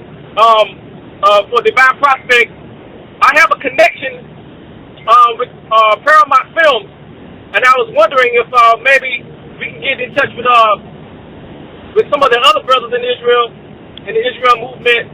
We could, do a show. So, we're going to talk about this after the show. Elder Gabar, and I'll let you guys know a little more about it. Absolutely, brother. I'll definitely call after the show. We'll definitely, because we do have to take advantage of the media, and thank you, brother, for your question. We do have to take advantage of the media. Now than ever before, we can reach a massive, amount of people with limited effort. These YouTube channels, and you can buy different servers and have your internet show, and you could be millions of followers without spending billions of dollars that you needed 10, 20, 30 years ago. So we definitely got to take advantage of the media and things of that nature. Brother Divine. Yes, and I just want to thank the brother for calling in. We appreciate you, brother. I mean, I'm open, man. Hit me up on Facebook. Type me in Ron Divine Prospect. Hit me up on Instagram, Kingdom Moments. Email is kingdomharbinger@gmail.com. Shoot me a line. Let me know what the details is, and I'm willing to contribute, because I'm a servant first before a leader or anything else. So I'm here to serve the community. If you have an outlet for us to get the word out to the people, then I'm all for it, my brother. You got my support, and just use me. I'm here. Okay, thank you, brother. Okay, let's go down the line. We got area code 912-912. You're on the air. Shalom. What's going on, elders? What's going on, brothers? Shalom, brother. How we doing? Shalom, brother. Shalom, man. Just got a comment, man. I just want to say all praises to the Most High and Elder Gabar and all your brothers, man. I really appreciate the work y'all been doing. I've been following the church since 2012, and I like where the movement going right now with the debates and everything we got going on. I think it's gonna reach our people, and I can see the Most High, doing his thing. So I want to say all praises to the Most High. Well, thank you, brother. Thank you, brother. You had a question? No, I just wanted to make a comment. Just let y'all brothers know that I'm praying for y'all, and just keep going forward with the work y'all doing. I see we're starting to create a different forum. Just talking in different groups with the debates, and I think eventually, it's going to open up a lot more people's eyes, instead of being in the same little box, trying to stand, in our own lane per se, by doing debates and and doing different things, with the website. It's looking good. It's a bunch of stuff I'm doing, so I just see that it's going to open up, the truth to a lot more people. So, well, thank you, brother. Thank you for your support and your word of encouragement. And those that are, and going back to you were saying about the media, for a long time, the Hebrew Israelites did not have a media source, so to speak. You have the Kemetic community have, a media source, or several media sources, and different Kemetic brothers could come in and share knowledge and things of that nature. So we're actually launching our own media outlet called Maccabees TV. It's on YouTube. Please subscribe. Okay, Maccabees TV, Maccabees TV. So subscribe. We're going to be airing a lot of information within the Hebrew community. It's not going to be basically on doctrine, but it's more just promoting the Hebrew culture, promoting different events that we're doing. Because what we felt is that this event that we did with Brother Sarnetta, the room was packed. And, the majority of the people within the room were Hebrew Israelites. And we realized, we got something here. And myself and the other brothers, Nasid and Danya Allard and, of course, Brother Divine, we all got together and said, we should create our own media outlet where we could come and share different information, do different presentation. And if we ever do a debate with the Kemetic community again, it will be a situation that we could do it in our platform. And rather than we always go into their platform, because I think it's much better if we have a situation that we could control, or at least we could partner with, rather than just coming into a room and not. I'm not throwing shots at anyone, but I believe that we should control our own community, and when we have a situation that we could fill a room. To the point that it was over 750 people. The majority there were Hebrew Israelites. That actually opened my eyes and said, there's something here. There's a love here that we have. There's an untapped potential that we have not tapped into. So, subscribe to Maccabees TV. It's on YouTube. You get the latest information regarding what we're doing, any presentation.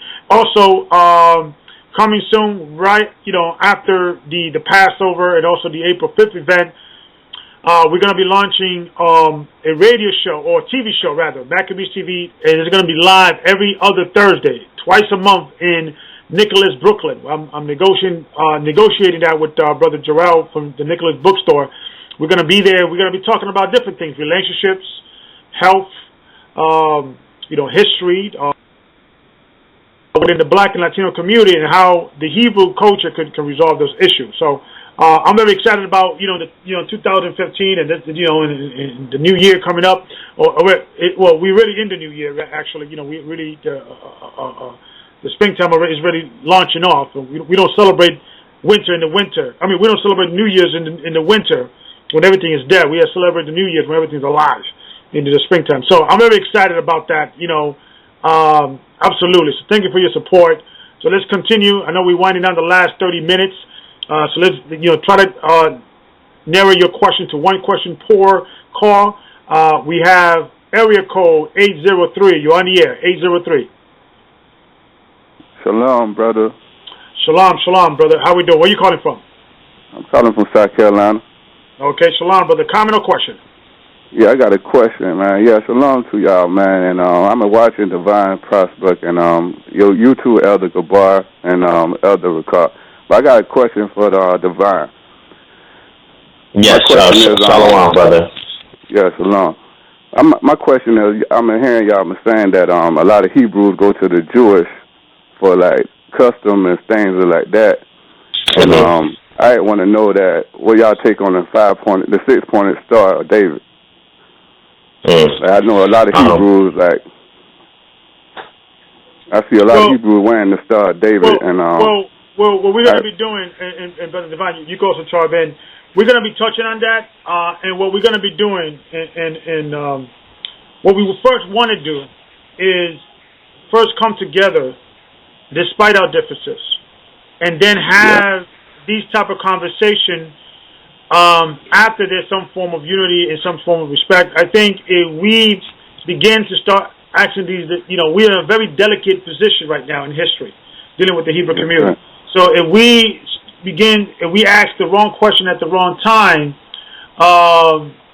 it could be prematurely, and that is clearly a situation that we addressed, and we all in the rules of engagement when we had in my church, we all apologized for offending each other while we were disagreeing in our different doctrines. So yes, sir. We don't want to go in too much into our disagreement right now. We are I know Daniela, and he was discussing maybe doing a lesson on that, and then maybe I could do a lesson on that, and the Hebrew community could maybe decide what route they're going to go because of that. But at this point, I just want to be sensitive to other spiritual beliefs. Brother Divine, I guess you could chime in if you want. Yes, and I think you laid the groundwork, Elder Gabar, and these are minor points of contention that we have within our community, and we never want to let a informal conversation like this be too formal and widen a gap that we're trying to fill. But what I would say briefly, brother, because I do want to address it, I would say that there are different schools of thought in the Hebrew Israelite community. Some are for the Maggid David, the Star of David. Some are against it for their own reasons. Personally, a lot of people like to come to me and, just ask me, well, personally, what do you believe, Divine? Because, I teach so objectively. People want to know what my particular stance is on things. And I respect that, and that's cool, But, the teacher, me personally, I don't subscribe to the Star, but I don't knock those who have their subscription for it because they have a great position. But me personally, I don't subscribe to the Star, the Maggid David. And that's similar to what GOCC. GOCC doesn't really subscribe to it much either. If I'm wrong, you can correct me, Elder Gabar. No, we don't subscribe to it as well, yeah. So the reason why we're saying it is because these are things that other communities like to look at, and they like to use it as a means of dividing us. Because they would say, well, some of you guys, use them, some of you guys don't. But then when you go to those same communities, you can say, well, some of you guys dress like this and wear these symbols, and some of you guys don't. So it's just like they're using it to create a schism in our community. So that's why a lot of these type of questions we like to minimize and use it for like private conversations and actually go in on it. So that way we don't give the appearance of discord within our community. Being at this crucial point in time, we're trying to show a collective, cohesive whole that we're having by coming together at this Unity Summit on April 5th. But, brother, if you ever want to reach out to me, again, I'm accessible on Facebook on the Divine Prospect, Instagram on Kingdom Moments, or you can even email me at kingdomharbinger@gmail.com, and we can have a private dissertation in regards to this particular subject matter. Okay, yeah, thanks a lot, man. Y'all boys been doing a lot of groundwork, man. Y'all been doing a lot, so I appreciate what y'all doing. And I don't subscribe to the Star of David neither, so. But I listen every Wednesday to y'all, man. Y'all, Elder Rawchaa, yeah, you doing your thing, man. You and Rawchaa and all y'all. So peace and shalom. Shalom. Thank you for your support. Shalom, brother. Okay, we're winding down the last 20 minutes, so let's try to bring the... Okay, we got A16. A16, you on the air. Area code 816, you on the air. Going once. Shalom. Shalom, how are we doing, brother? Doing well. My question first is... I've got a JPS Tanakh, and it reads different than the King James. And I'm wondering, in your opinion, how, as far as accuracy, I guess it'd be more of a comparison type thing, just to, I guess in the English, there's not really a translation for all the words. Right. Well, but Brother Vine, I guess you could touch on that as well. Yeah, well, what I would say, brother, is that's a great question. Me in particular, I deal with a lot of the manuscripts. If you have a Tanakh, and it's a published printed Tanakh, I have to ask you what manuscript was it derived from? Was it the Kenizo a Cairo-Geniza manuscript, a Masoretic text, Dead Sea Scrolls, to base off the Septuagint. And the reason why I ask that is because then once we are able to ascertain what source that came from and who were the scribes, what geographical location it was, at what time period that it was crafted up, then we can use that and compare it or contrast it to the King James, which was derived from a particular, another source. And when we do that, we go to a deductive analysis to see what is the common denominator in regards to the words that were used. This is in the school of textual criticism. You actually look at the text and you analyze it for similarities and the minute differences and try to find a way to harmonize it so that way you can derive what the original text might have said. Does that answer your question, my brother? Well, without having an understanding of Hebrew, it does in so many words. How about is the ancient Phoenician Hebrew, is that the same as Aramaic? The ancient Phoenician Hebrew is not the same as the Aramaic. You have to look at the cultures that use these particular languages. So, for example, when you say Aramaic, the Aramaic that we know today was mostly adopted by the Hebrew Israelites when they went into captivity because they needed it because it was a lingua franca for anybody that was a merchant, anybody that was doing business in captivity at that time. Such as if you brought over here in America and you're speaking a foreign language, you have to learn English in order to do commerce to some degree. So Aramaic that we know today, that let's say for example, if we look at the Dead Sea Scrolls, have a late version of the Hebrew coming into the Aramaic, and then the Masoretic text. When you look at that is actually full Aramaic itself, with Hebrew emphasis on particular phonemes and things of that nature. So I would say that you have to look at it differently because you have to look at the Semitic family tree of language, and then you'll see different branches. You know, you have a Western Semitic branch, you have a Northeastern branch. You have the southern branch that's in the area of Arabia, and you have a different dialect there. So I would say that there's similarities between them because they're all from a Semitic source. Hebrew, in particular, for me, is the most dominant because it's the living language that we're still using today. But when you actually do studies in paleography and look at the actual scripts on the manuscripts, and again, the geographical locations where they were written, the time period they were written, the scribes who wrote it, you get a fuller understanding of minute discrepancies when you look at different translations, because an English translation is derived from some Hebrew source somewhere, or not even a Hebrew source, maybe a Greek manuscript. You know what I'm saying? So I whenever somebody brings a Tanakh, I got to ask them what text, and most Tanakhs come from the Masoretic text. So I have to ask them what text did you get it from, because if you have strictly a Tanakh, let's say it's an interlinear Tanakh, and they may have the English right underneath the Hebrew words, right? And then you get a King James Bible, and you're reading it from there. We have to understand that Tanakh that you have, depending on when it was published, more than likely it's a more modern publication. There are some updates in regards to understanding the actual language. This is an inexact science that, as time progresses, you start to learn more things based on archaeological research, anthropological research, historical research, when you uncover more artifacts, when you find more documents. We've been finding documents over the past 200 years of Hebrew. You understand what I'm saying, King? So we'd have to be able to do what's called a syntactical lexical analysis. Lexical means you get the definition of the word in original language. Syntax is how it's put together, because some translations will actually put syntax it to a word. Some of them will actually keep it separate, especially on some names and so forth.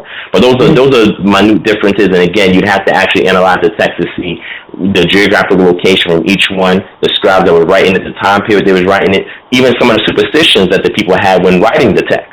You know what I'm saying? For example, when we look at the Septuagint, we know that the Tetragrammaton that's considered a holy name for some Hebrew Israelite sects is actually changed and taken out because they didn't want the Gentiles to defame the name of the Most High, and they put in Adonai or other words. You'll see that's Kyrios in the New Testament from the Greek text. So whenever you ask a question like that from an academic perspective, I'd have to ask you, if you're going to do a comparative study like that, what source did your Tanakh come from? And then once we're able to ascertain that, then we got to look at the King James and say, okay, what are the minor discrepancies? But also first look at the commonalities. Then we can make a decisive conclusion as to what the original text must have said.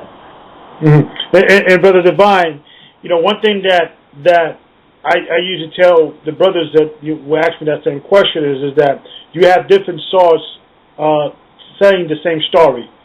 You got the Pentateuch, the Masoretic text, the Septuagint. You got the Dead Sea Scrolls and things of that nature. And they got little minor differences in certain words you could be found here, not found there.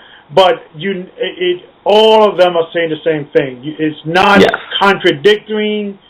That itself is proving the validity of the scriptures, because you have different branches of different people that they were in different geographic locations, different sects of Judaism that did not always agree with one another, saying the same thing, validating that they kept the scriptures, the story of Adam, the story of Moses or Joseph, it is all there. There's no contradiction to the point that you're not going to find that, it was Adam and Maria, or it was, Joseph was the one that, in the position of Moses. And they all say the same thing with little minor differences, which is really incredible. It's unheard of in any literature in the history of the world to keep such intact information like the scripture. So that these different sect of different Bibles saying the same thing with little minor, human errors, if anything, is remarkable in my eyes. And I would have to say I agree, and we've got to understand that a lot of this came while we were in captivity. So we know that Moshe authored the text.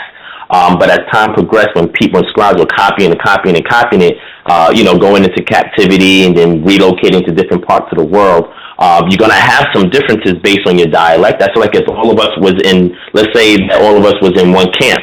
And let's say for whatever reason, the camp temple of worship was burned down, and let's say we were all dispersed to different parts of the United States.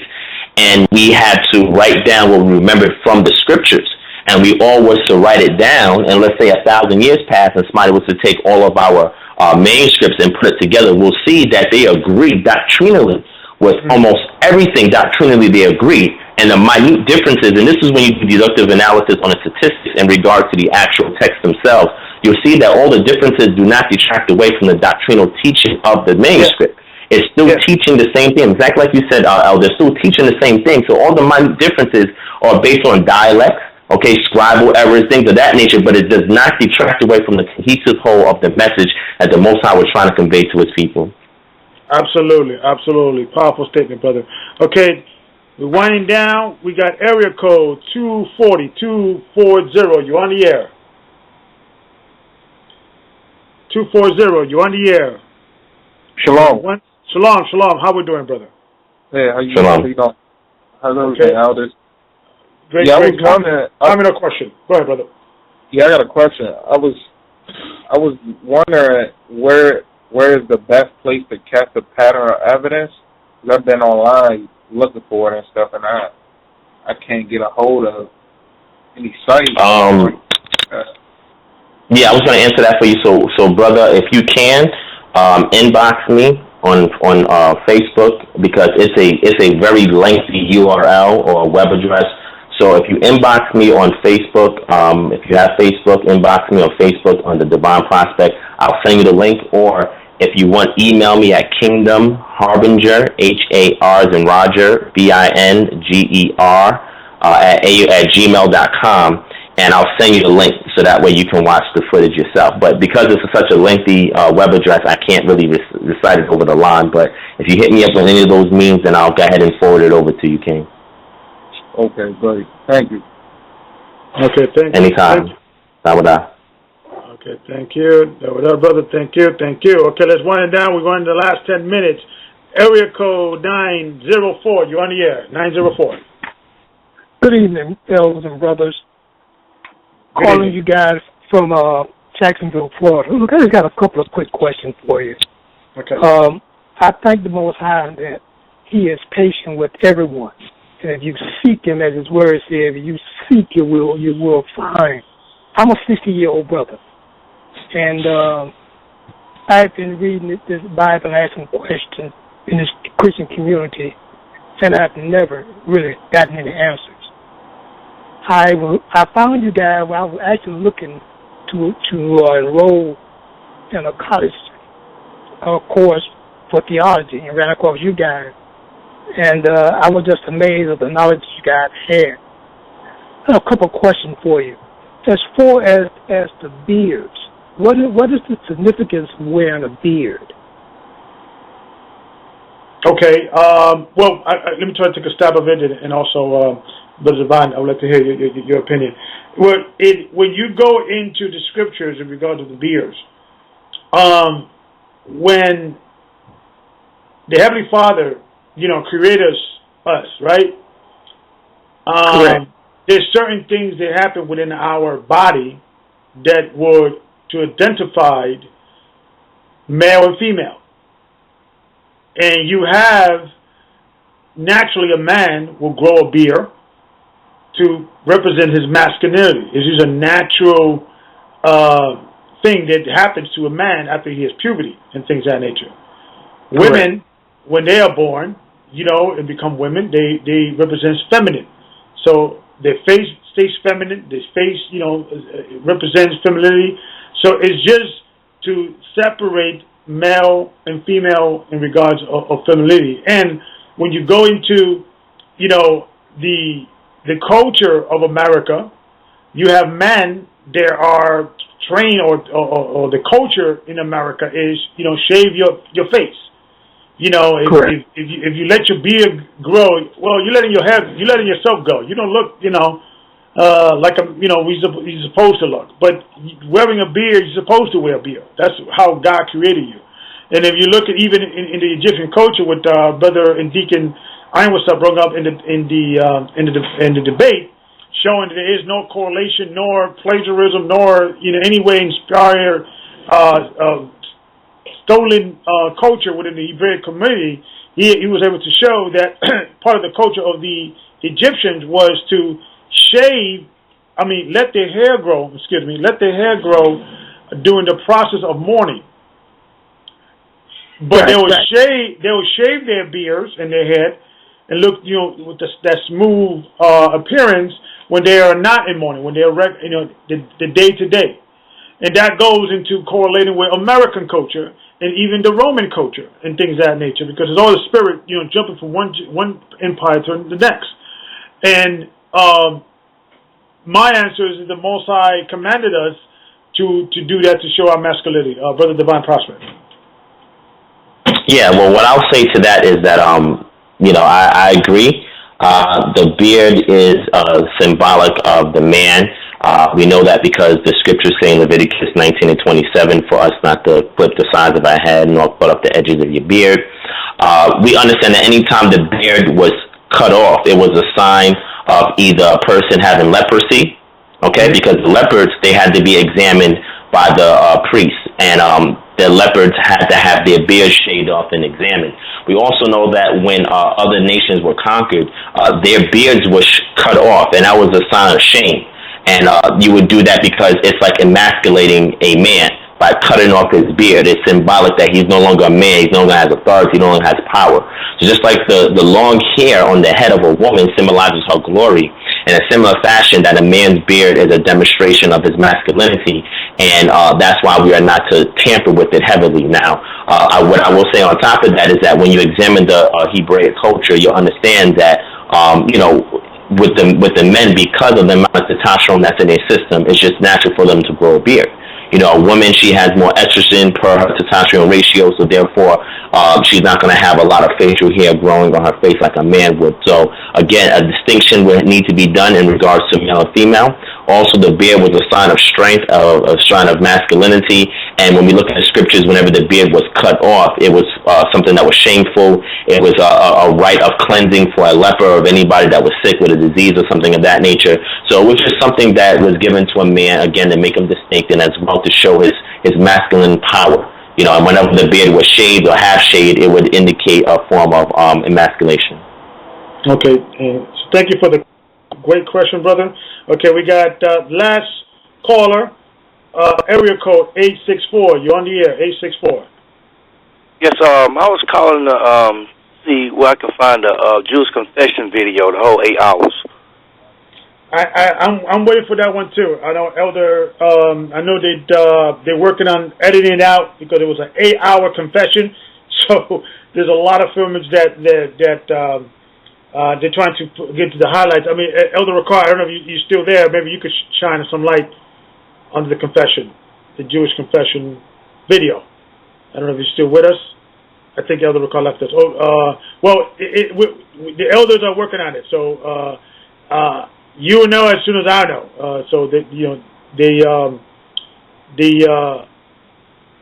It's coming soon. I know there is a 20-minute highlight video that you can go to Gathering 144. There's there. I know Judah's Back also has it.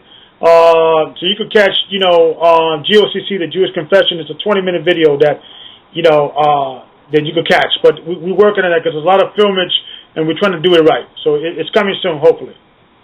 All right, then. Shalom. Shalom. Thank you. Shalom. Okay. Well, that is it. Thank you for all the callers, for all the support. Brother Divine, thank you. I know you are a busy man getting ready for the April 4th and April 5th event that you're going to be bringing at the presentation. Don't mean to cut you off, Elder. And March 29th, there's an event out here at Shamrei HaTorah. Yeah, I have another lecture there as well. And Atlanta, I gotta remind my congregation, well, not mine, but the GOCC congregation to go up to Atlanta to go see you, because what part of Atlanta you guys in? Well, we're in different parts. I mean, Shamrei HaTorah is on the west end. I'm located in the Buckhead area, but I'll be relocating soon. But I mean, anywhere, and if anybody's anywhere in Atlanta, all they got to do is follow us on Facebook. And on Facebook, we'll post where the different events will be at and the different things that we got going on, and they can fellowship with us if they don't have a home or if they're not in contact with anybody in GOCC.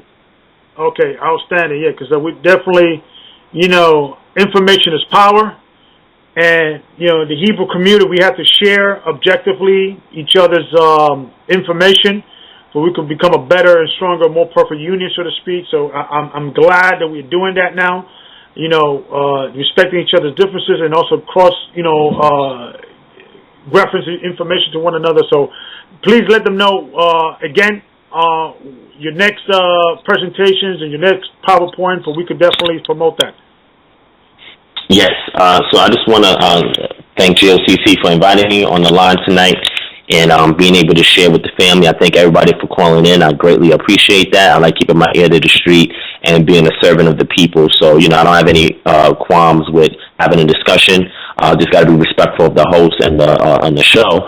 Anybody who wants to get in touch with me, again, you can reach me on Facebook by typing in Divine Prospect, and you can add me there or inbox me. Also, kingdomharbinger@gmail.com is my email address, and I'm also on Instagram at Kingdom Moments. I have 3 upcoming lectures that's taking place. The first one will be on...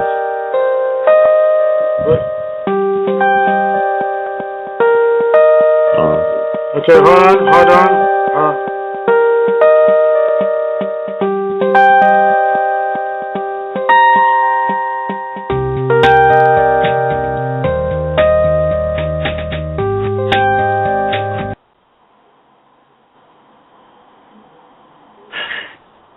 Okay, we're back. Elder? Yeah, we're back. I don't know what just happened, but okay. I see what happened. Okay, all right. My apologies. Go ahead, brother. You were saying before we was interrupted. It's okay. So what I was saying is that my next lecture is March 29th. That's at Shamrei HaTorah. And the overseer of Shamrei HaTorah is Nazi Ashafel. We're having a unity summit there. And it's not a Hebrew Israelite unity summit per se, but it's a unity summit of black people coming together, speaking on different perspectives in regards to economic, spirituality, things of that nature. So if anybody's in town, you can go to my Facebook page, and I have a flyer. I think Elder Gabar has one. If not, I'll send him one too, so that way he can share with the fam, and that way you can come and fellowship with us and see my next lecture there.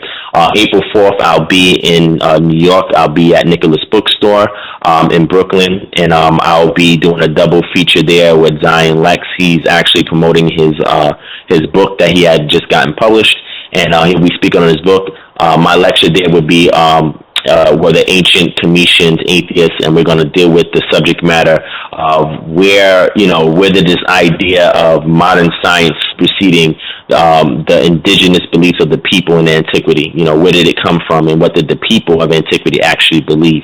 Also on April 5th is the Unity Summit with the Hebrew Israelites. You guys do not want to miss that. I will be doing a lecture there in regards to the Exodus story and showing the historical, quote-unquote, patterns of evidence to verify and even complement the actual documentary, but also providing my own scholarship so that way people can have, without a doubt, the concrete information to validate the Exodus story. Also on April 19th, which is a weekend, is going to be a gathering for Dr. Ben. Publicly, so I'll be there as well. That's at the National Black Theater. I'll be there as well. I may have several interviews while I am in New York, visiting New York, so guys, just stay tuned to my Facebook page or subscribe to my YouTube channel, which is Kingdom Harbinger Ministries.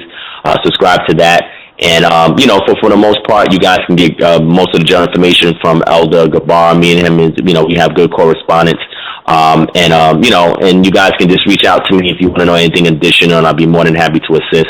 And I want to thank you, Elder, also for having me on the show and giving me an opportunity to actually convey to the people my particular position as well as my upcoming events.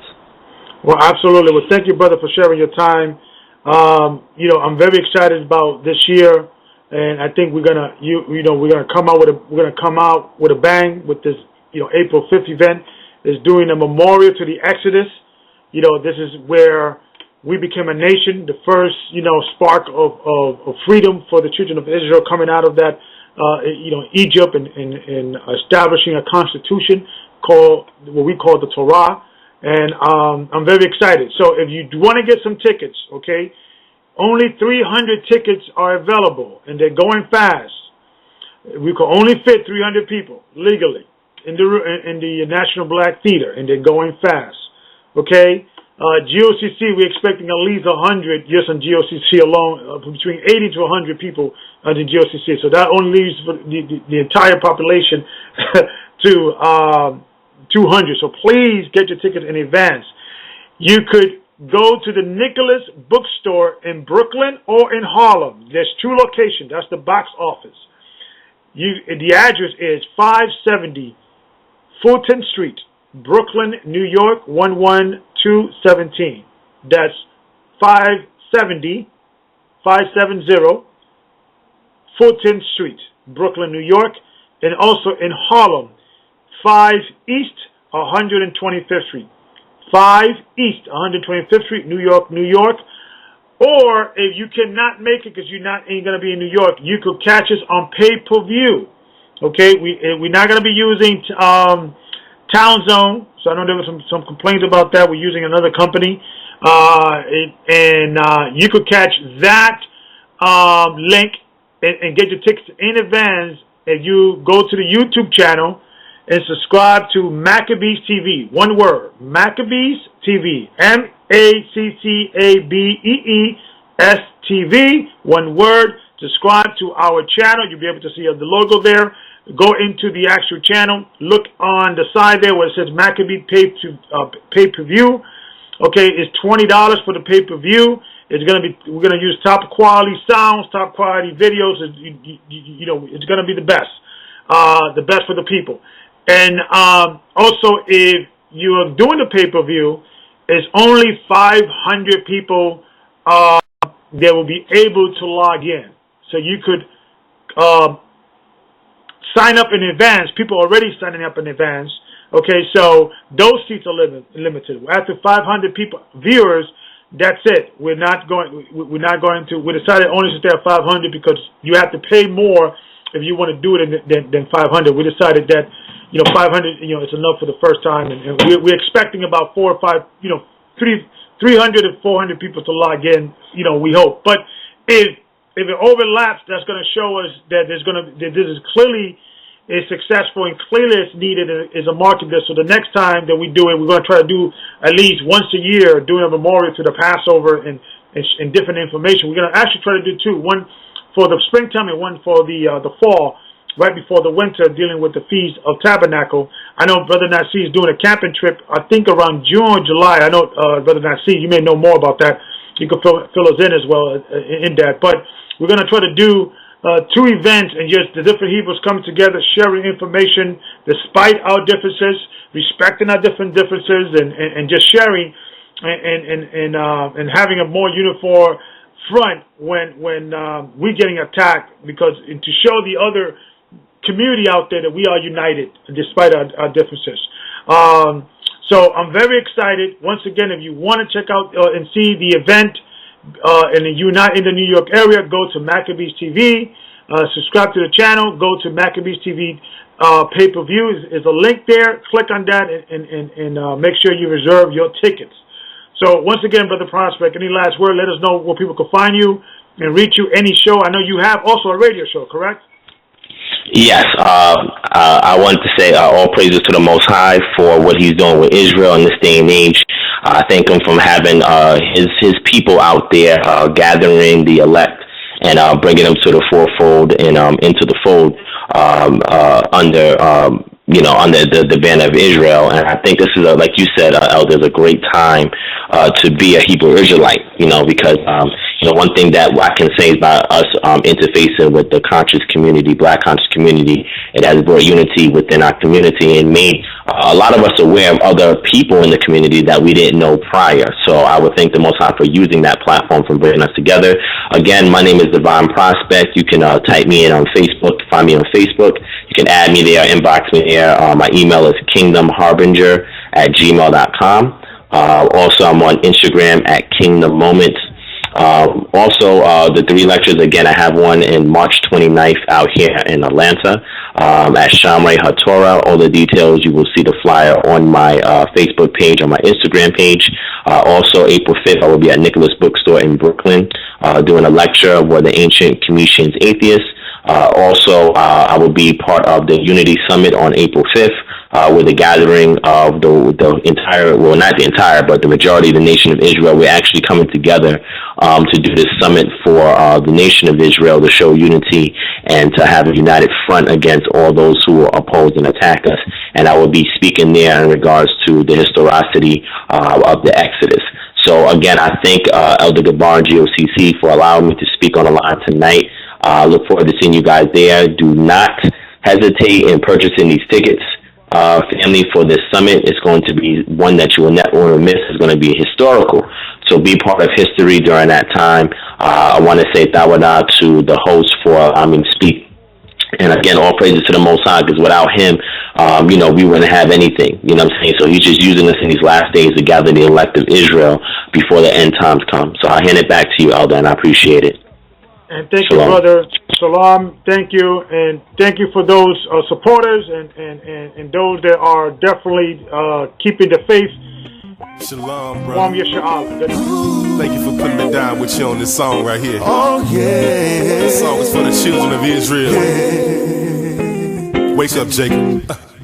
A lot of people need proof, even though He split the Red Sea and we walked through. Came up on the other side, still we didn't follow through. Now we bowing down to false idols like the heathens do. Children, what is wrong with you? All your faith in things you can see and touch. Oppositions of the truth, false doctrines too much. Yes, you've been religified. I don't think you realize all my faith in Yah knows, and Yah should never die. I've been a curse since the first day I came in, shaped in iniquity, lost in this world of sin. And now my end is irrelevant, blessed with this truth in these last days. Brothers out here yelling it, I can see the struggle in my brothers' eyes, hypnotized by the world.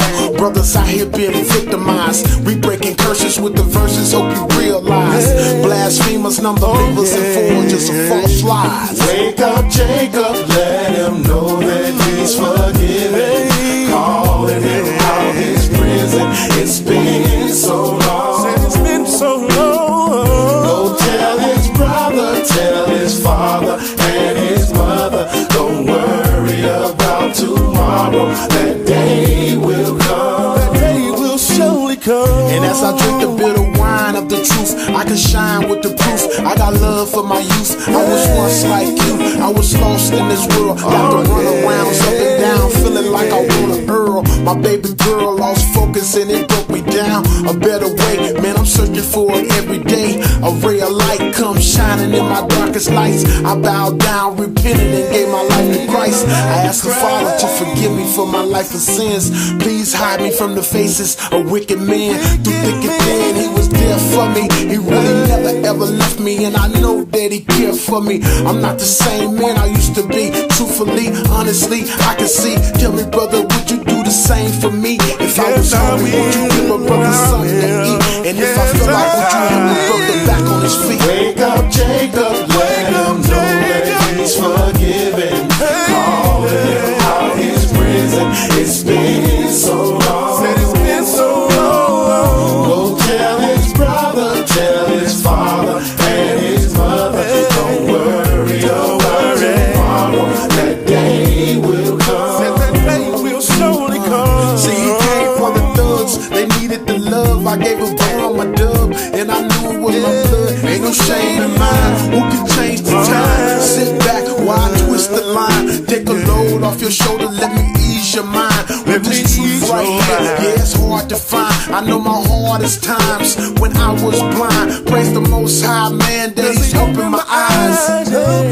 Wake up, Jacob, let him know that he's forgiven. Calling him out his prison. It's been so long. It's been so long, too long. Go tell his brother, tell his father and his mother. Don't worry about tomorrow. That day will come. That day will surely come. But we about to be up out of here in a minute. This captivity almost over.